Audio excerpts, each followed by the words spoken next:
पाटा हुन सक्छन्। त्यो मध्ये एउटा अहिले भर्खरै सरले भन्नुभएको पाटो पनि हो। देशलाई सबैलाई, त्यो चाहे नियामक निकायहरू हुन्, चाहे जस्तो कुनै एउटा अफिसमा कोही पनि कुरा गर्छ भने त्यहाँ जाने सेवाग्राही हुन् कि त्यहाँ सेवा प्रदान गर्ने व्यक्ति हुन् कि सबैलाई नियमन गर्ने, सरकारलाई नियमन गर्ने, सरकारसँग भिड्न जाने अथवा सरकारसँग सेवा सुविधा लिन जाने जनतालाई नियमन गर्ने, सबैलाई नियमन गर्ने। त्यो गर्दै गर्दा सबैलाई अनुशासित बनाउने, सबैलाई एउटा मार्गदर्शन गर्ने, राज्य सञ्चालन गर्ने मात्रै होइन, राज्यका के भन्ने त्यसलाई उद्देश्यहरूलाई निश्चित गर्ने, राज्यको नीतिलाई निर्देशन गर्ने, यो सबै काम संविधानले गर्दछ।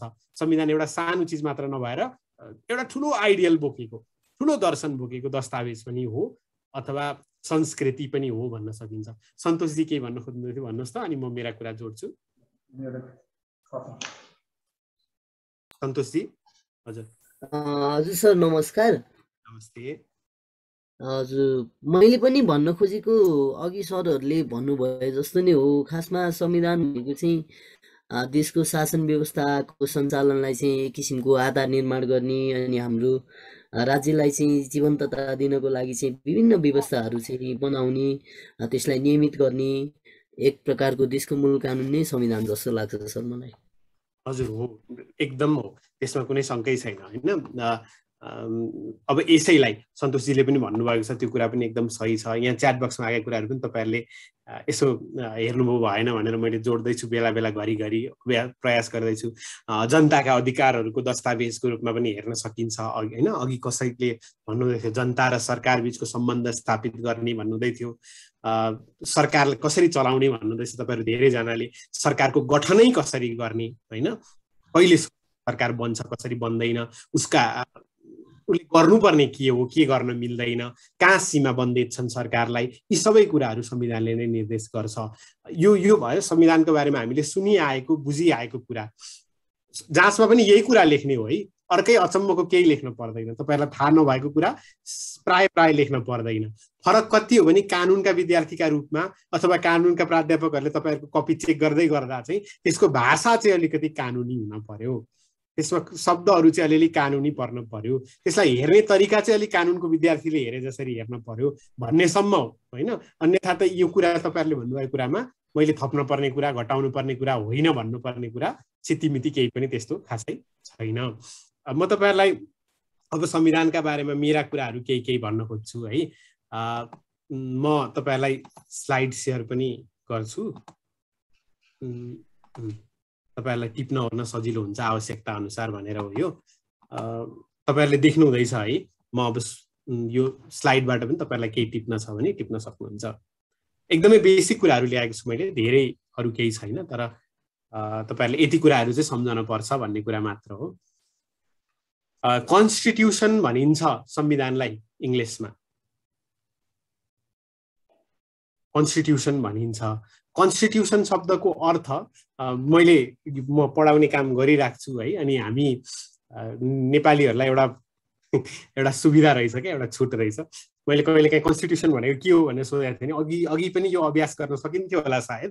कन्स्टिट्युसन भनेको के हो भनेर सोधेको धेरैजनाले सायद संविधान भन्नुहुन्थ्यो होला होइन, त्यस्तो भइरहन्छ क्या। राइट भनेको के हो भनेर सोध्यो भने अधिकार हो भन्नुहुन्छ होइन। कन्स्टिट्युसन भनेको संविधान हो भन्छौँ हामी, तर संविधान शब्दले जे अर्थ बोक्दछ कन्स्टिट्युसन शब्दको सुरुवाती अर्थ त्यो थिएन। सुरुवातमा कन्स्टिट्युसन शब्दलाई जसरी शब्द निर्माण जसरी भएको हो त्यो अर्थ संविधान भन्ने शब्दले त्यो अर्थलाई निर्देश गर्दैन। संविधान शब्दको अर्थ त्यो हुँदैन। कन्स्टिट्युसन शब्दको सुरुवात चाहिँ कन्स्टिट्युट भर्बबाट यसलाई त्यसरी ट्रेस गर्न सकिन्छ। कन्स्टिट्युट भर्ब, इङ्ग्लिसको भर्ब कन्स्टिट्युटको अर्थ हुन्छ निर्माण गर्नु, गठन गर्नु, बनाउनु होइन, सिर्जना गर्नु। सिर्जनै त होइन, बनाउनु, कुनै चिजलाई बनाउनु, निर्माण गर्नु, गठन गर्नु, त्यो अर्थ कन्स्टिट्युट शब्द हुन्छ। त्यहीबाट कन्स्टिट्युसन भन्ने शब्द आएको। त्यति भनिसक्दा तपाईँहरूले बुझि नै सक्नु भएको छ कि कन्स्टिट्युसनको एउटा सबैभन्दा आधारभूत अर्थ के हो भने कन्स्टिट्युसनले चाहिँ राज्यका अङ्गहरू, राज्यका अङ्ग र जनता बीचको सम्बन्ध लगायत यो सबै जति पनि डाइनामिक्स हुन्छ नि एउटा राज्यको जीवनमा, यो सबै चिजको सिर्जना, नियमन यो सबै संविधानबाट हुन्छ। राज्य बन्छ नै संविधानबाट, सरकार चल्छ भन्ने मात्रै संविधानले भन्ने होइन, सरकार कसरी बन्छ भन्ने पनि संविधानले भन्ने हो। हामीले अस्ति हेऱ्यौँ नि, यो भर्खरै एकदमै विवादित फैसला आयो सरकार कसरी बन्छ भन्ने विषयमा। फैसला त विवादित होइन, विवादको निरूपण हुने गरी आयो। शेरबहादुर देउबाजीलाई पनि सरकार बनाउनु थियो, केपी शर्मा ओलीजीलाई पनि सरकार बनाउनु थियो। कसले सरकार बनाउन पाउने कि नपाउने भन्दाखेरि अरू केही हेरेर भएन नि त। को कति छिटो दौडन सक्छ, लिगलिगको दौड चलेन। को कतिको मिठो बोल्न सक्छ भन्ने पनि चलेन। त्यसका केही निश्चित आधारहरू तय भएका थिए। राज्यमा के गठन गर्न मिल्छ, के अङ्गहरू गठन गर्न मिल्छ, ती अङ्गहरूले कसरी कसरी काम गर्नुपर्छ, राज्य भनेको हो नै के, राज्यले गर्नुपर्ने हो के, यो सबै कुराहरूलाई व्याख्या गरेर राज्यको सिर्जना नै संविधानको अनुसार हुन्छ। संविधान पहिला कि राज्य पहिला भन्ने चाहिँ फेरि उही कुखुरा पहिला कि अन्डा पहिला भन्ने, चल्ला पहिला कि अन्डा पहिला भन्ने प्रश्न जस्तै बन्न जाला। त्यसैले म त्यता तपाईहरूलाई धेरै अल्मल्याउन चाहन्न। राज्य पहिला कि संविधान पहिला म जान्न चाहन्न। तर राज्यको औपचारिक वैधता नै संविधानबाट हुन्छ। राज्य के हो, राज्य कसरी सञ्चालन हुनेछ, राज्यमा के रहनेछ, त्यसको वैधता कसरी त्यसको वैधता कसरी जाँच्ने, यो सबै कुरा संविधानको अन्तर्गत नै रहने हुनाले, संविधानकै मातहत रहने, राज्य संरचना नै संविधान मातहत रहने हुनाले कन्स्टिट्युसन भनेको राज्यको सिर्जना गर्ने चिज भएको हुनाले यसलाई कन्स्टिट्युसन भनिएको हो अङ्ग्रेजीमा, हैन? जस्तो अब हेर्नुस् न, राष्ट्रपति, हाम्रो देशमा राष्ट्रपति भन्ने संस्था त थिएन नि त। हाम्रो देशमा त पहिला त राजा भन्ने संस्था थियो। अब त्यो राजा भन्ने संस्थालाई विनिर्माण गरेर राष्ट्रपति भन्ने संस्थाको निर्माण गरेको त संविधानले हो नि त। हाम्रो देशमा प्रदेश थिएन। तपाईहरु यहाँ कुन कुन प्रदेशबाट हुनुहुन्छ? हाम्रो संविधानमा स्थानीय तह थिएन अहिलेको अर्थमा, स्थानीय निकाय थिए।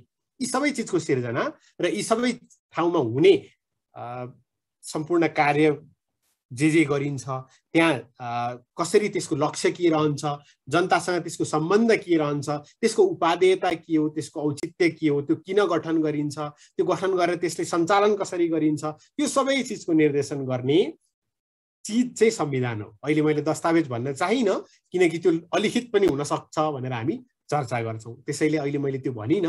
तर जे चिजले चाहिँ राज्य के हो भनेर परिभाषा गर्छ, नेपाल भनेको के हो भनेर कसले भन्छ? संविधानले परिभाषा गर्छ। नेपाल के हो भन्दाखेरि संघीय लोकतान्त्रिक गणतन्त्रात्मक धर्मनिरपेक्ष राष्ट्र हो भनेर संविधानले परिभाषा गर्छ। नेपालको त परिभाषै संविधानले गर्छ, हैन? यसरी राज्य के हो र कसरी सञ्चालन हुन्छ भन्ने चिजको निर्देश गर्ने जे कुनै पनि चिज छ, चाहे त्यो लिखित होस् अलिखित होस्। यस्तो एउटा किताब हाम्रो छ नि संविधान, रातो किताब छ नि, एउटा यस्तो छाप लागेको रातो किताब होस्, देशको निशान छाप कभरमा भएको, त्यस्तो एउटा मात्रै रातो किताब होस्, अथवा 4-5 वटा किताब बसेको होस्, अथवा कुनै अदालतको फैसलामा होस्, अथवा कुनै दर्शनमा होस्, कुनै थियरीमा होस्, जहाँबाट पनि राज्य गठनका बारेमा कुनै निर्णायक कुरा हुन्छ भने हो यसमा यसो भनिएको छ त्यसै अनुसार राज्य चल्छ भन्ने केही पनि वस्तु छ भने त्यो संविधान हो। चाहे त्यो लिखित होस्, चाहे त्यो अलिखित होस्, चाहे त्यो कानुन होस्, चाहे त्यो कानुनभन्दा बाहिरको कुनै चिजको व्याख्या होस्, चाहे त्यो कुनै दर्शन होस्। संविधान भनेको राज्य यसरी सञ्चालन हुन्छ भनेर निर्देशन गर्ने, निर्णय गर्ने, अन्तिम निर्णय गर्ने अथोरिटी संविधान हो। यो भयो संविधानको एकदमै शाब्दिक अर्थ। कसरी संविधानलाई संविधान भन्न थालियो, किन संविधानलाई संविधान भन्न थालियो भन्दा संविधान राज्यको सबैभन्दा मूल कानुन भन्दैछौँ नि हामी, त्यसमा आउँदैछौँ। किन भनेको राज्यको मूल कानुन भन्दा राज्यको सिर्जना नै संविधानमा तहत हुन्छ, संविधानका आधारमा राज्यको सञ्चालन हुन्छ, राज्यका अङ्गहरूको निर्माण हुन्छ। त्यसैलाई मैले अर्को शब्द राखेको छु। तपाईहरुले जाँच त इंग्लिशमा पनि लेख्न सक्नुहुन्छ, नेपालीमा पनि लेख्न सक्नुहुन्छ, तर कतिपय यस्ता शब्दहरू हुन्छन् जुन तपाईलाई यसरी टक्क यो लिगल शब्दहरू नि, जुरिस्प्रुडेन्सका शब्द भन्छौँ हामी, लिगल टर्मिनोलोजीहरू, हैन? ती चाहिँ टक्क इंग्लिश पनि नेपाली पनि तपाईहरुलाई काम लाग्छ। मैले यो स्लाइड चाहिँ पुरै इंग्लिशमै बनाएको छु, बनाउन चाहिँ म व्याख्या चाहिँ सबै नेपालीमै गर्छु सकेसम्म। तपाईहरुले त्यो यी इंग्लिशका शब्दहरू पनि प्रयोग गर्न सक्नुहुन्छ नेपालीमा जाँच लेख्दै गर्दा पनि, हैन? त्यसले तपाईहरुलाई हेल्प नै गर्छ। कतिपय कुराहरू इंग्लिशमा अझै पर्फेक्टली भन्न सकिन्छ, तर म व्याख्या नेपालीमै गर्दैछु। यी कुराहरू पनि तपाईहरुले टिप्दै चाहिँ गर्नुहोस् है। त्यसपछि मैले यहाँ अर्को पनि लेखेको छु, संविधान चाहिँ राज्यको अर्ग्यानोग्राम पनि हो, स्ट्रक्चरल कम्पोजिसन पनि यसले गर्छ। राज्यमा के हुन्छ त? नेपालको संविधानले के भन्छ? नेपाल राज्यमा 3 तहका सरकारहरू हुन्छन्, 3 तहका सरकारहरू हुन्छन्, राज्यका 3 अङ्गहरू हुन्छन्। मैले भन्न पर्दैन हैन, विधायिका, कार्यपालिका, न्यायपालिका। त्यस पछाडि राज्यमा अरू संवैधानिक अङ्गहरू पनि हुन्छन् भन्छ। फलानु फलानु फलानु अङ्ग हुन्छ, त्यसको यो काम हुन्छ भनेर तोक्छ पनि हैन। अनि ती सबै राज्यका अङ्गहरू बीच कस्तो कस्तो सम्बन्ध रहन्छ भनेर पनि व्याख्या गर्छ। कुन अङ्गले के गर्न मिल्छ, के गर्न मिल्दैन भनेर पनि व्याख्या गर्छ। र यो राज्यका यी जति पनि तह हुन्, राज्यका जति पनि अङ्ग हुन्, यी सबै अङ्गहरूले गर्न खोजेको चाहिँ के हो त, यिनको उद्देश्य के हो, यिनले गर्न पर्ने के हो भन्ने कुरा पनि केले निर्देशन गर्छ? संविधानले नै निर्देशन गर्छ। उदाहरणको लागि नेपाल समाजवाद उन्मुख राज्य हुनेछ हैन, यसले राज्यको उद्देश्य बतायो। अर्को के भन्छ? नेपाल लोक कल्याणकारी राज्य हुनेछ हैन। तपाईहरुले संविधानको भाग 4 पढ्नुभयो भने त्यसमा राज्यका नीति तथा निर्देशक सिद्धान्तहरू भनेको छ, त्यो सबै संविधानका उद्देश्यहरू हुन् हैन। अनि त्यसपछि संविधानको निश्चित भागहरूमा व्यवस्था गरिएको छ। कुनै भाग हेर्नु भने त्यहाँ राष्ट्रपति भन्ने संस्था कसरी हुन्छ भनेर भन्छ, राष्ट्रपतिको काम कर्तव्य अधिकार के हुन्छ भन्छ। अर्को भाग हेर्नु भने संविधानको त्यहाँ राज्यको कार्यपालिका कसरी बन्छ र त्यसले के गर्छ भन्छ। अर्को भाग हेर्नु भने व्यवस्थापिका कसरी बन्छ र त्यसले के गर्छ भन्छ। यसरी हेर्दा संविधानले भनेको राज्यमा टक्क बनाउँछौँ नि हामी, यसो फ्यामिली चार्ट बनाए जस्तो, बुवा अनि त्यहाँ यसरी यता यता आमा, छोरा, कोनीको अनि छोराको बुहारी अनि छोरीको ज्वाइँ अनि सन्तान, यसो चार्ट बनाउन सकिन्छ नि। हो त्यसै गरी संविधानको पनि एउटा सजिलो चार्ट बनाउन सकिन्छ। संविधानको के आधारमा चार्ट बनाउन सकिन्छ?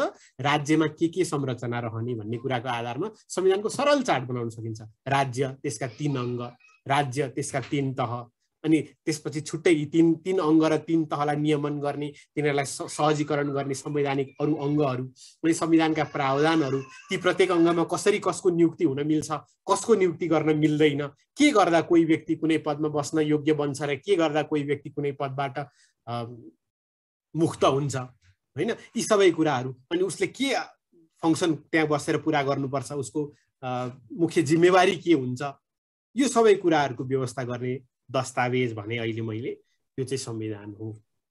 अर्को अघि पनि आइसकेको छ हाम्रो यो छलफलमा, सहभागी साथीहरूबाटै आइसकेको छ, जनता र राज्य बीचको अनुबन्ध अथवा सम्बन्ध संविधान हो।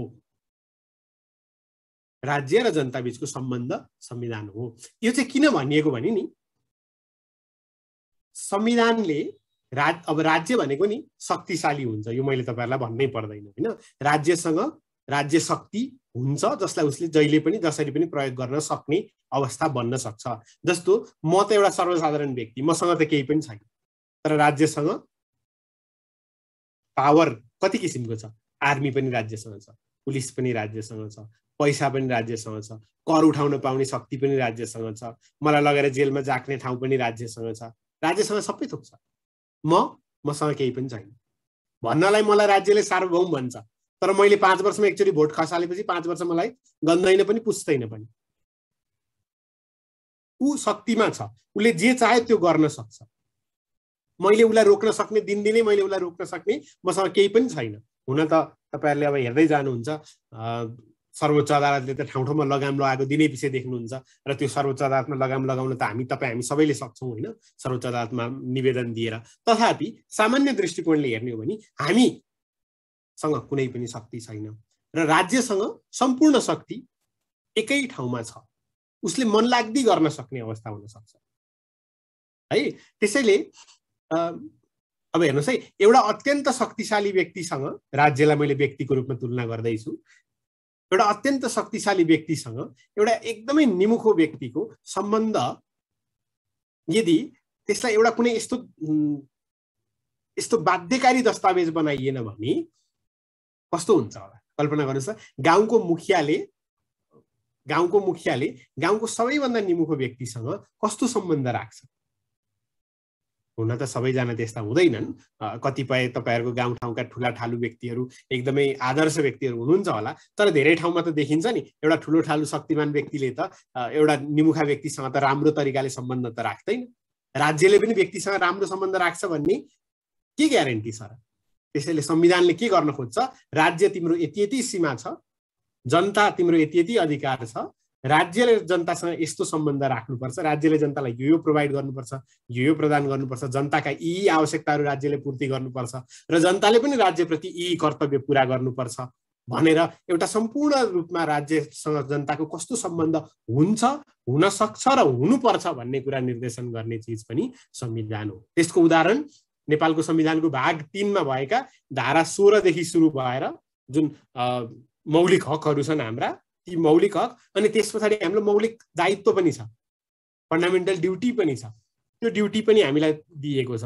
अरू कानुनहरूले पनि यो काम गर्न खोज्छन्, तर संविधान चाहिँ सबैभन्दा मूल कानुन भन्नुहुन्थ्यो तपाईहरुले अघि, त्यसैगरी संविधानले पनि सबैभन्दा आधारभूत रूपमा राज्य र जनता बीचको सम्बन्ध, जनताले राज्यसँग कहाँ इन्टर्याक्ट गर्ने, राज्य जनताप्रति कसरी उत्तरदायी बन्ने, जनताबाट राज्य कसरी सिर्जना हुने, यी सबै कुराहरूको प्रबन्ध गर्ने, भनौँ न व्यवस्था मिलाउने चिज चाहिँ संविधानले गर्ने हुनाले संविधानलाई जनता र राज्य बीचको सम्बन्ध स्थापित गर्ने अथवा जनता र राज्य बीचमा एउटा अग्रिमेन्ट, एउटा अनुबन्ध, एउटा कन्ट्र्याक्ट बनाउने डकुमेन्टको रूपमा पनि हेर्न सकिन्छ, त्यसरी पनि हेर्न सकिन्छ है। अर्को पनि भनिन्छ, संविधानलाई कसैले कानुनी दस्तावेज भन्छन्।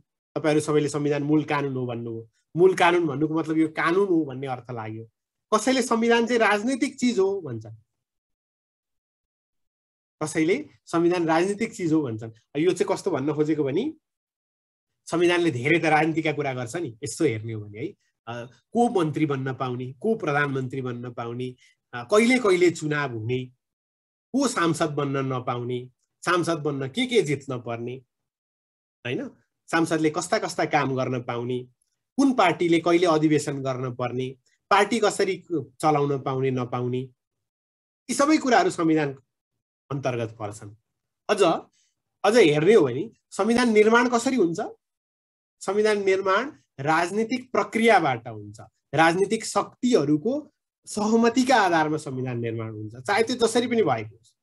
संविधान निर्माणका धेरै प्रक्रिया छन्, जस्तो नेपालको संविधान नेपाल अधिराज्यको संविधान 2047 संविधान सुझाव सुधार आयोगको ले बनाएको प्रतिवेदनका आधारमा, ले बनाएको मस्यौदाका आधारमा जारी भएको थियो है।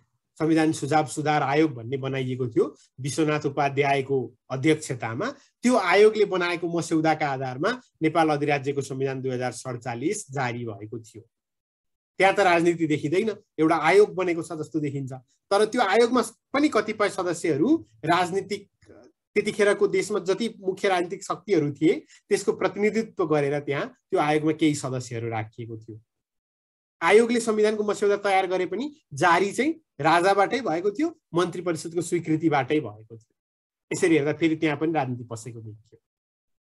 2063 सालको अन्तरिम संविधान निर्माण गर्न, मस्यौदा गर्न विज्ञहरूको समिति बनाइएको थियो।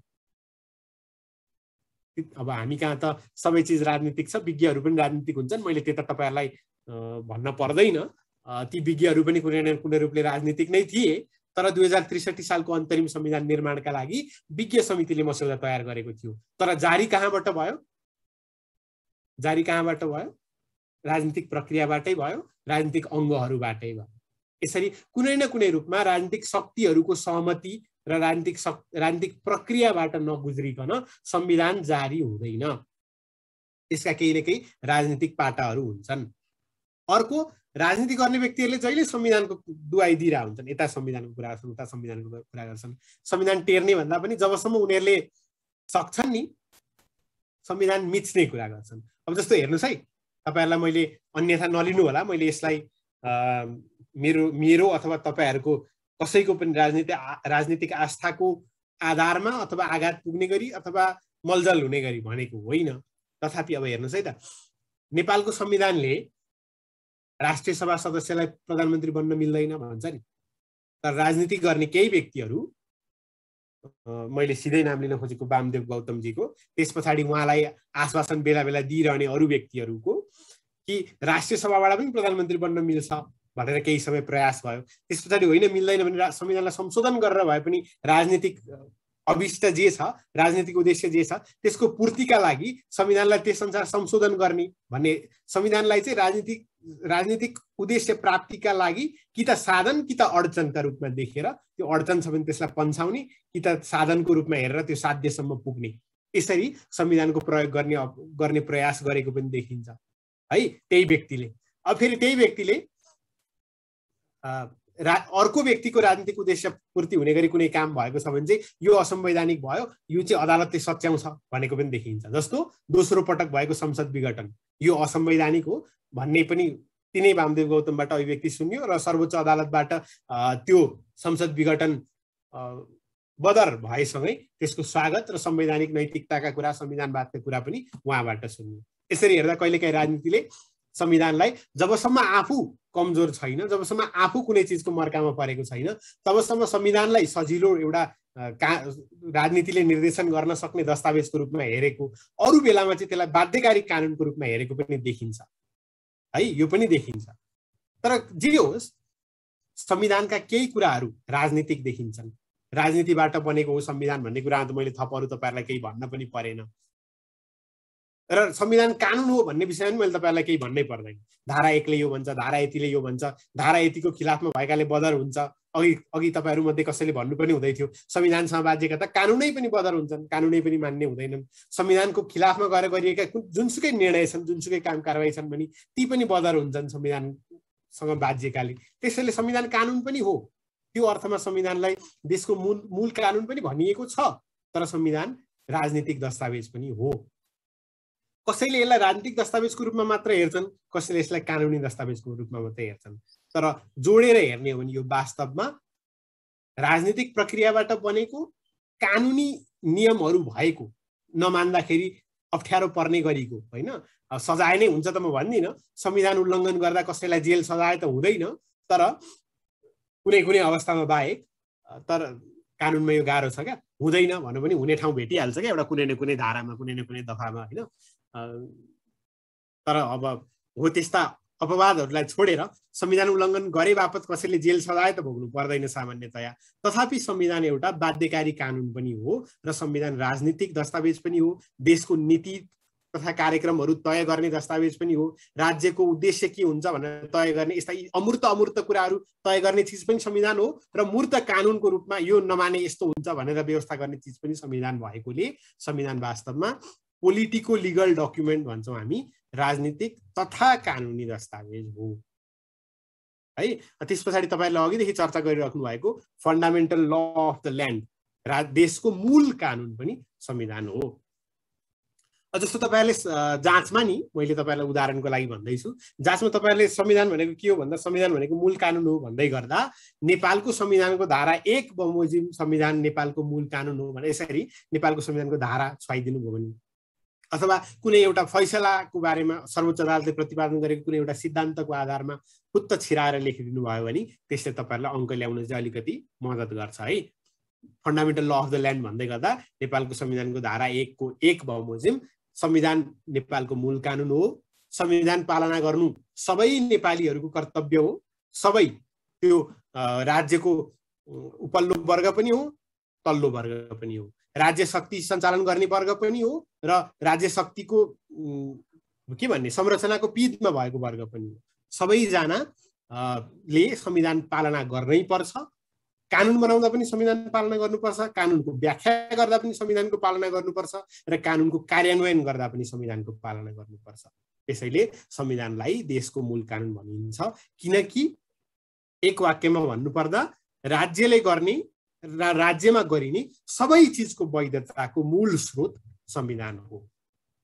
कानुन बनाउनु छ, त्यसको मूल स्रोत संविधान हो। किन? संविधानसँग बाजियो भने त्यो बाध्यकारी हुँदैन। कानुन भनेको त बाध्यकारी हुनुपर्छ। यसो गरेनौ भने केही पनि हुँदैन भन्यो भने त्यो त कानुन भएन नि होइन। यसो गर नभए यस्तो हुन्छ, यसो गरेनौ भने तिमीलाई यस्तो सजाय हुन्छ, यस्तो हुन्छ नि त कानुनको भाषा त होइन। कानुन त बाध्यकारी हुन्छ, तर कुनै पनि चिज त्यो चाहे जहाँसुकैबाट निस्केको होस्, त्यसको नाम जेसुकै होस्, नेपाल सरकारले जतिवटा छाप लागेको होस्, त्यसमा व्यवस्थापिका संसदले जतिसुकै पटक त्यसलाई पास गरेको होस्, तर संविधानसँग बाजिन्छ भने त्यो बाध्यकारी हुँदैन, त्यो मान्नै पर्दैन कसैले। कसैले मान्नु पर्दैन भने त्यो कानुनै हुँदैन हैन। असंवैधानिक तरिकाले नेपाल सरकारले 20औं चोटि एउटै निर्णय गर्यो भने पनि त्यो हरेक चोटि बदर गराउन सकिन्छ अदालतमा गएर, यसको प्रभाव शून्य हुन्छ, यसको कुनै अर्थ रहँदैन। संविधानलाई मूल कानुन भन्नुको कारण है। अरु कानुनहरु केका आधारमा बन्छन्? संविधानको आधारमा बन्छन्, त्यसैले संविधानलाई मूल कानुन भनिएको हो। देशको सम्पूर्ण काम कारबाहीहरु संविधानकै आधारमा सञ्चालन हुने हुनाले संविधानलाई मूल कानुन भनिएको हो। संविधान भनेको के हो भन्दा यी कुराहरु छुट्न भएन। अझै अरु कुराहरु छन्, तपाईहरुको केही छ भने सोध्दै गर्न मिल्छ है। म एकरो मात्रै हुन्छ, फेरि तपाईहरुको केही छ भने भन्दै गर्नुस् है त। त्यसपछि संविधानलाई नै बुझ्न अरु कुराहरु पनि गर्न सकिन्छ। एउटा हो सोशल कन्ट्र्याक्ट। यो सोशल कन्ट्र्याक्टको बारेमा चाहिँ तपाईहरुले अलि विस्तारमा चाहिँ विधिशास्त्रको क्लास पढ्दा पढ्नुहुन्छ। मैले अहिले धेरै कुरा भन्दिन। एकदम सामान्य तरिकाले भन्नुपर्दा, एकदमै बेसिक कुरा भन्नुपर्दा, इन्ट्रान्सलाई मात्रै पुग्ने गरी भन्नुपर्दा, पछि त डिटेल त पढिहालिन्छ नि हैन भर्ना भएपछि, इन्ट्रान्सका लागि मात्रै पुग्ने गरी भन्नुपर्दा सोशल कन्ट्र्याक्ट थियरी भन्ने पढ्छौँ हामीले। एउटा सोशल कन्ट्र्याक्ट भनेको के हो भने वास्तवमा मान्छे स्वतन्त्र जन्मिएको हो, ऊ वास्तवमा स्वतन्त्र छ, ऊ वास्तवमा स्वतन्त्र छ।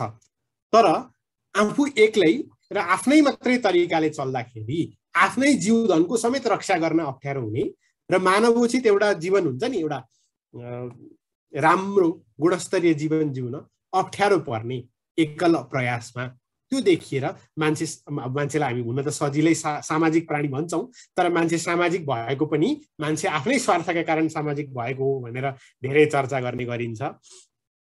कहाँसम्म भने विधिशास्त्रमा के भनिन्छ भने सबैभन्दा प्यारो भनेको मान्छेलाई म र मेरो हो। मान्छेको दुईटा मात्रै उद्देश्य हुन्छ, एउटा भनेको आफ्नो खुसीलाई बढाउने र अर्को भनेको आफ्नो अप्ठ्याराहरूलाई घटाउने, आफ्ना दुःखहरूलाई घटाउने। यी सबै स्वार्थले भरिएको मान्छे एक्लै बाँच्न अप्ठ्यारो भए पछाडि, एक्लै बाँच्दाखेरि आफ्नो जीवधनको सुरक्षा गर्न, गुणस्तरीय जीवन यापन गर्न र मानवोचित जीवन भनौँ न त्यसलाई हैन, मानवोचित जीवन यापन गर्न र वृत्ति विकास गर्न अप्ठ्यारो परेको हुनाले मान्छेले समाजको निर्माण गरेको भन्ने कुरा गरिन्छ हो। यसरी यो सोशल कन्ट्र्याक्ट थ्योरीको बारेमा बोल्ने विद्वानहरू जोन लक, थोमस हब्स र जन ज्याक रुसो, उहाँहरूले चाहिँ मानव सभ्यताको सुरुवातमा लगेर भन्नुहुन्छ हैन।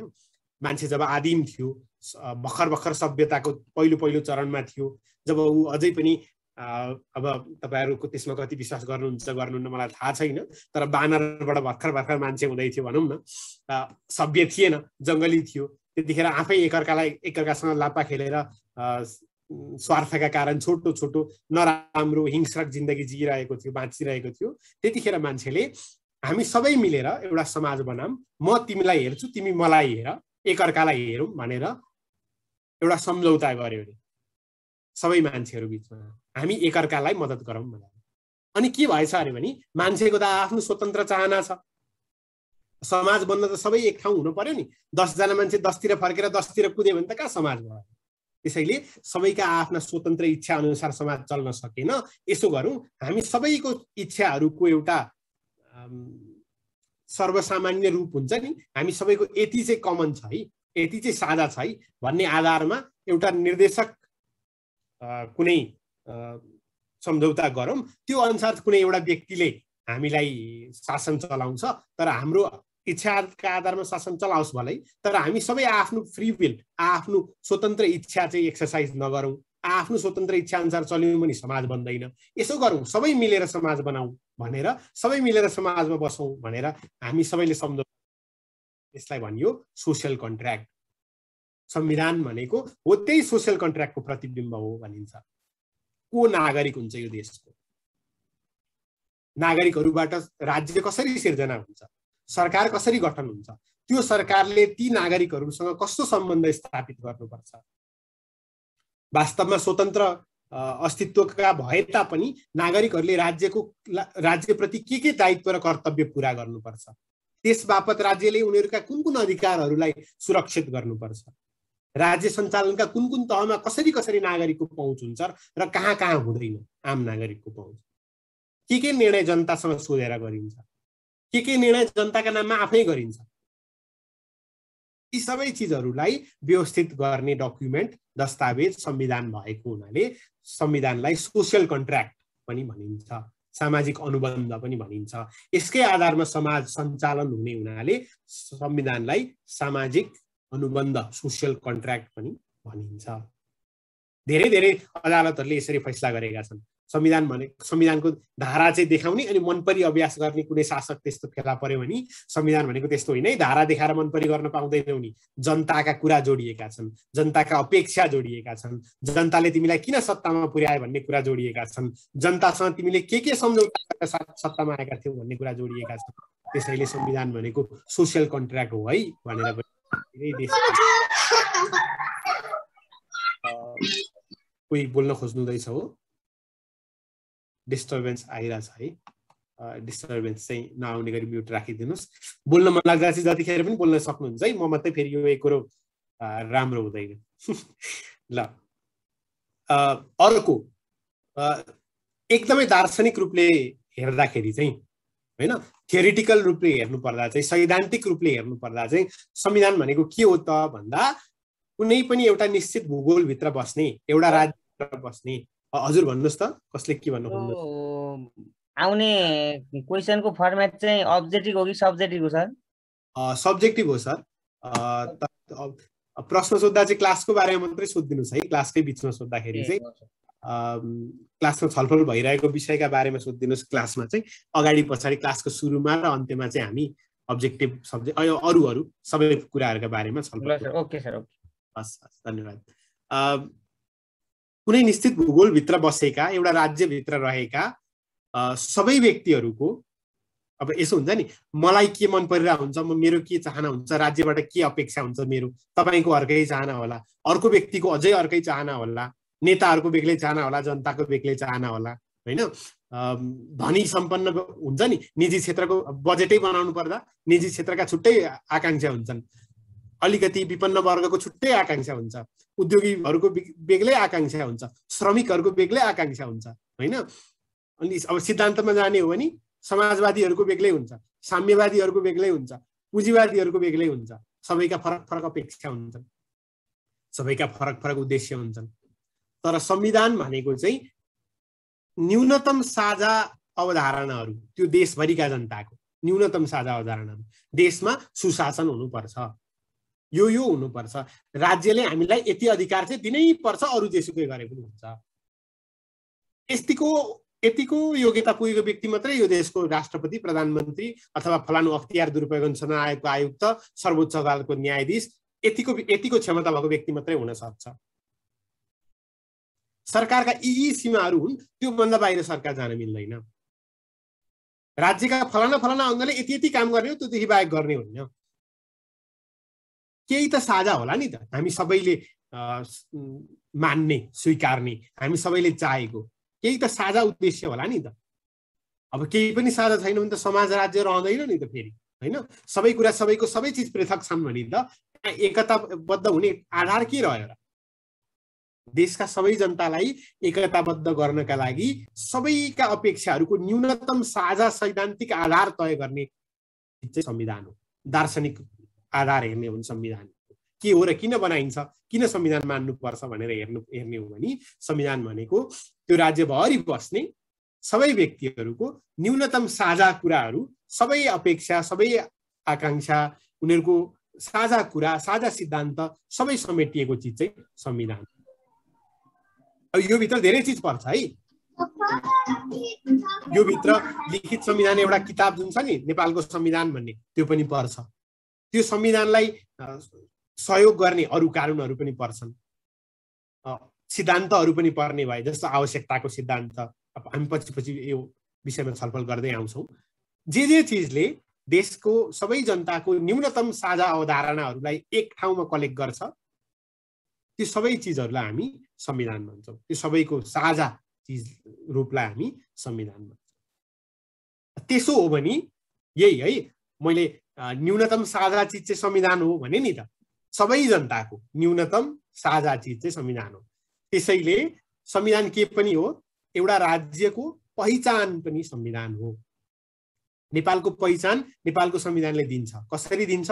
नेपाल संघीय लोकतान्त्रिक गणतन्त्र हो भन्ने पहिचान नेपालको संविधानले दिन्छ।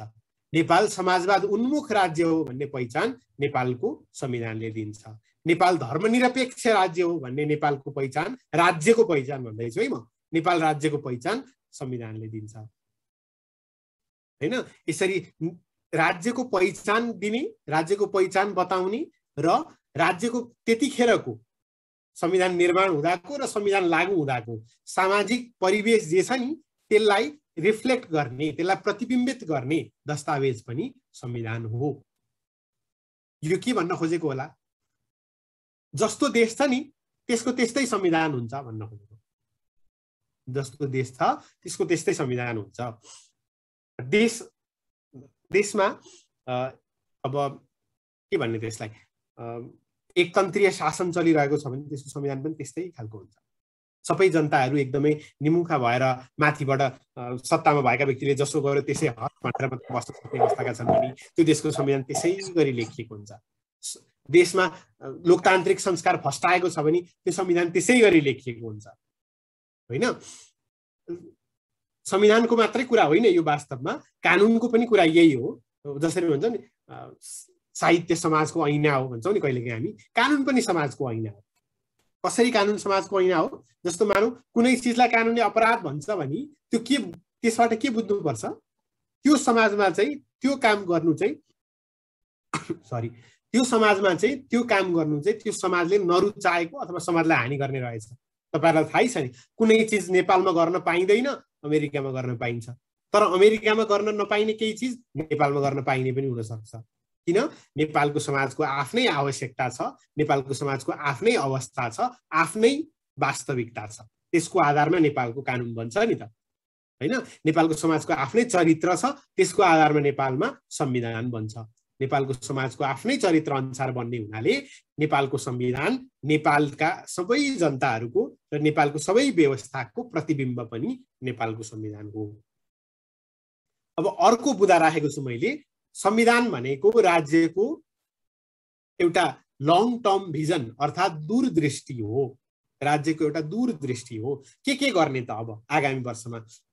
तपाईहरुलाई थाहै छ अमेरिकाको संविधान अहिले कति वर्ष भयो? 200 वर्ष भयो, 300 वर्ष 300 वर्षदेखि एउटै संविधान लागू भइरहेको छ हैन। नेपालमा अहिलेसम्म 7 वटा संविधान आए। अब सायद कहिले आउला नआउला त्यता हामी हेर्दै जाउँला त्यो त हैन। भारतमा 50 कति भन्ने 2021 भनेपछि 70 वर्ष भइसक्यो एउटा संविधान लागू भइरहेको छ हैन।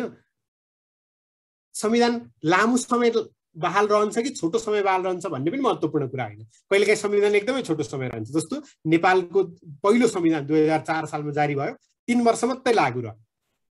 2007 मा त अर्को संविधान आइहाल्यो हैन। यसरी हेर्दा संविधान कहिले छोटो समय लागू रहला, कहिले लामो समय लागू रहला, त्यो महत्त्वपूर्ण कुरा होइन। तर संविधान निर्माताहरूले देशको लागि के सोचेका छन् त? त्यो देशका जनताले राज्यको के उद्देश्य हुनेछ भनेर सोचेका छन् त? राज्य भन्दा त्यो देशका जनताले के अवधारणा राखेका छन् त? अब के गर्ने उद्देश्य राखेका छन्? गरिबी हटाउने हो कि औद्योगिकरण गर्ने हो कि सामाजिक सुरक्षाको व्यवस्था गर्ने हो कि वञ्चितीकरणमा परेका वर्गहरू, पछाडि परेका वर्गहरूलाई उत्थान गर्ने हो कि के उद्देश्य छ त्यो संविधानको? के उद्देश्य छ त्यो राज्यको? हो त्यो म्युट गरिदिनुस् है, जब बोल्नु भइरहेको छैन तपाईहरुले आफूलाई म्युट गरिदिनुस् है त नबोलेको बेला। राज्यका उद्देश्यहरूलाई र राज्य एकै ठाउँमा व्यवस्थित गर्ने दस्तावेज संविधान भयो।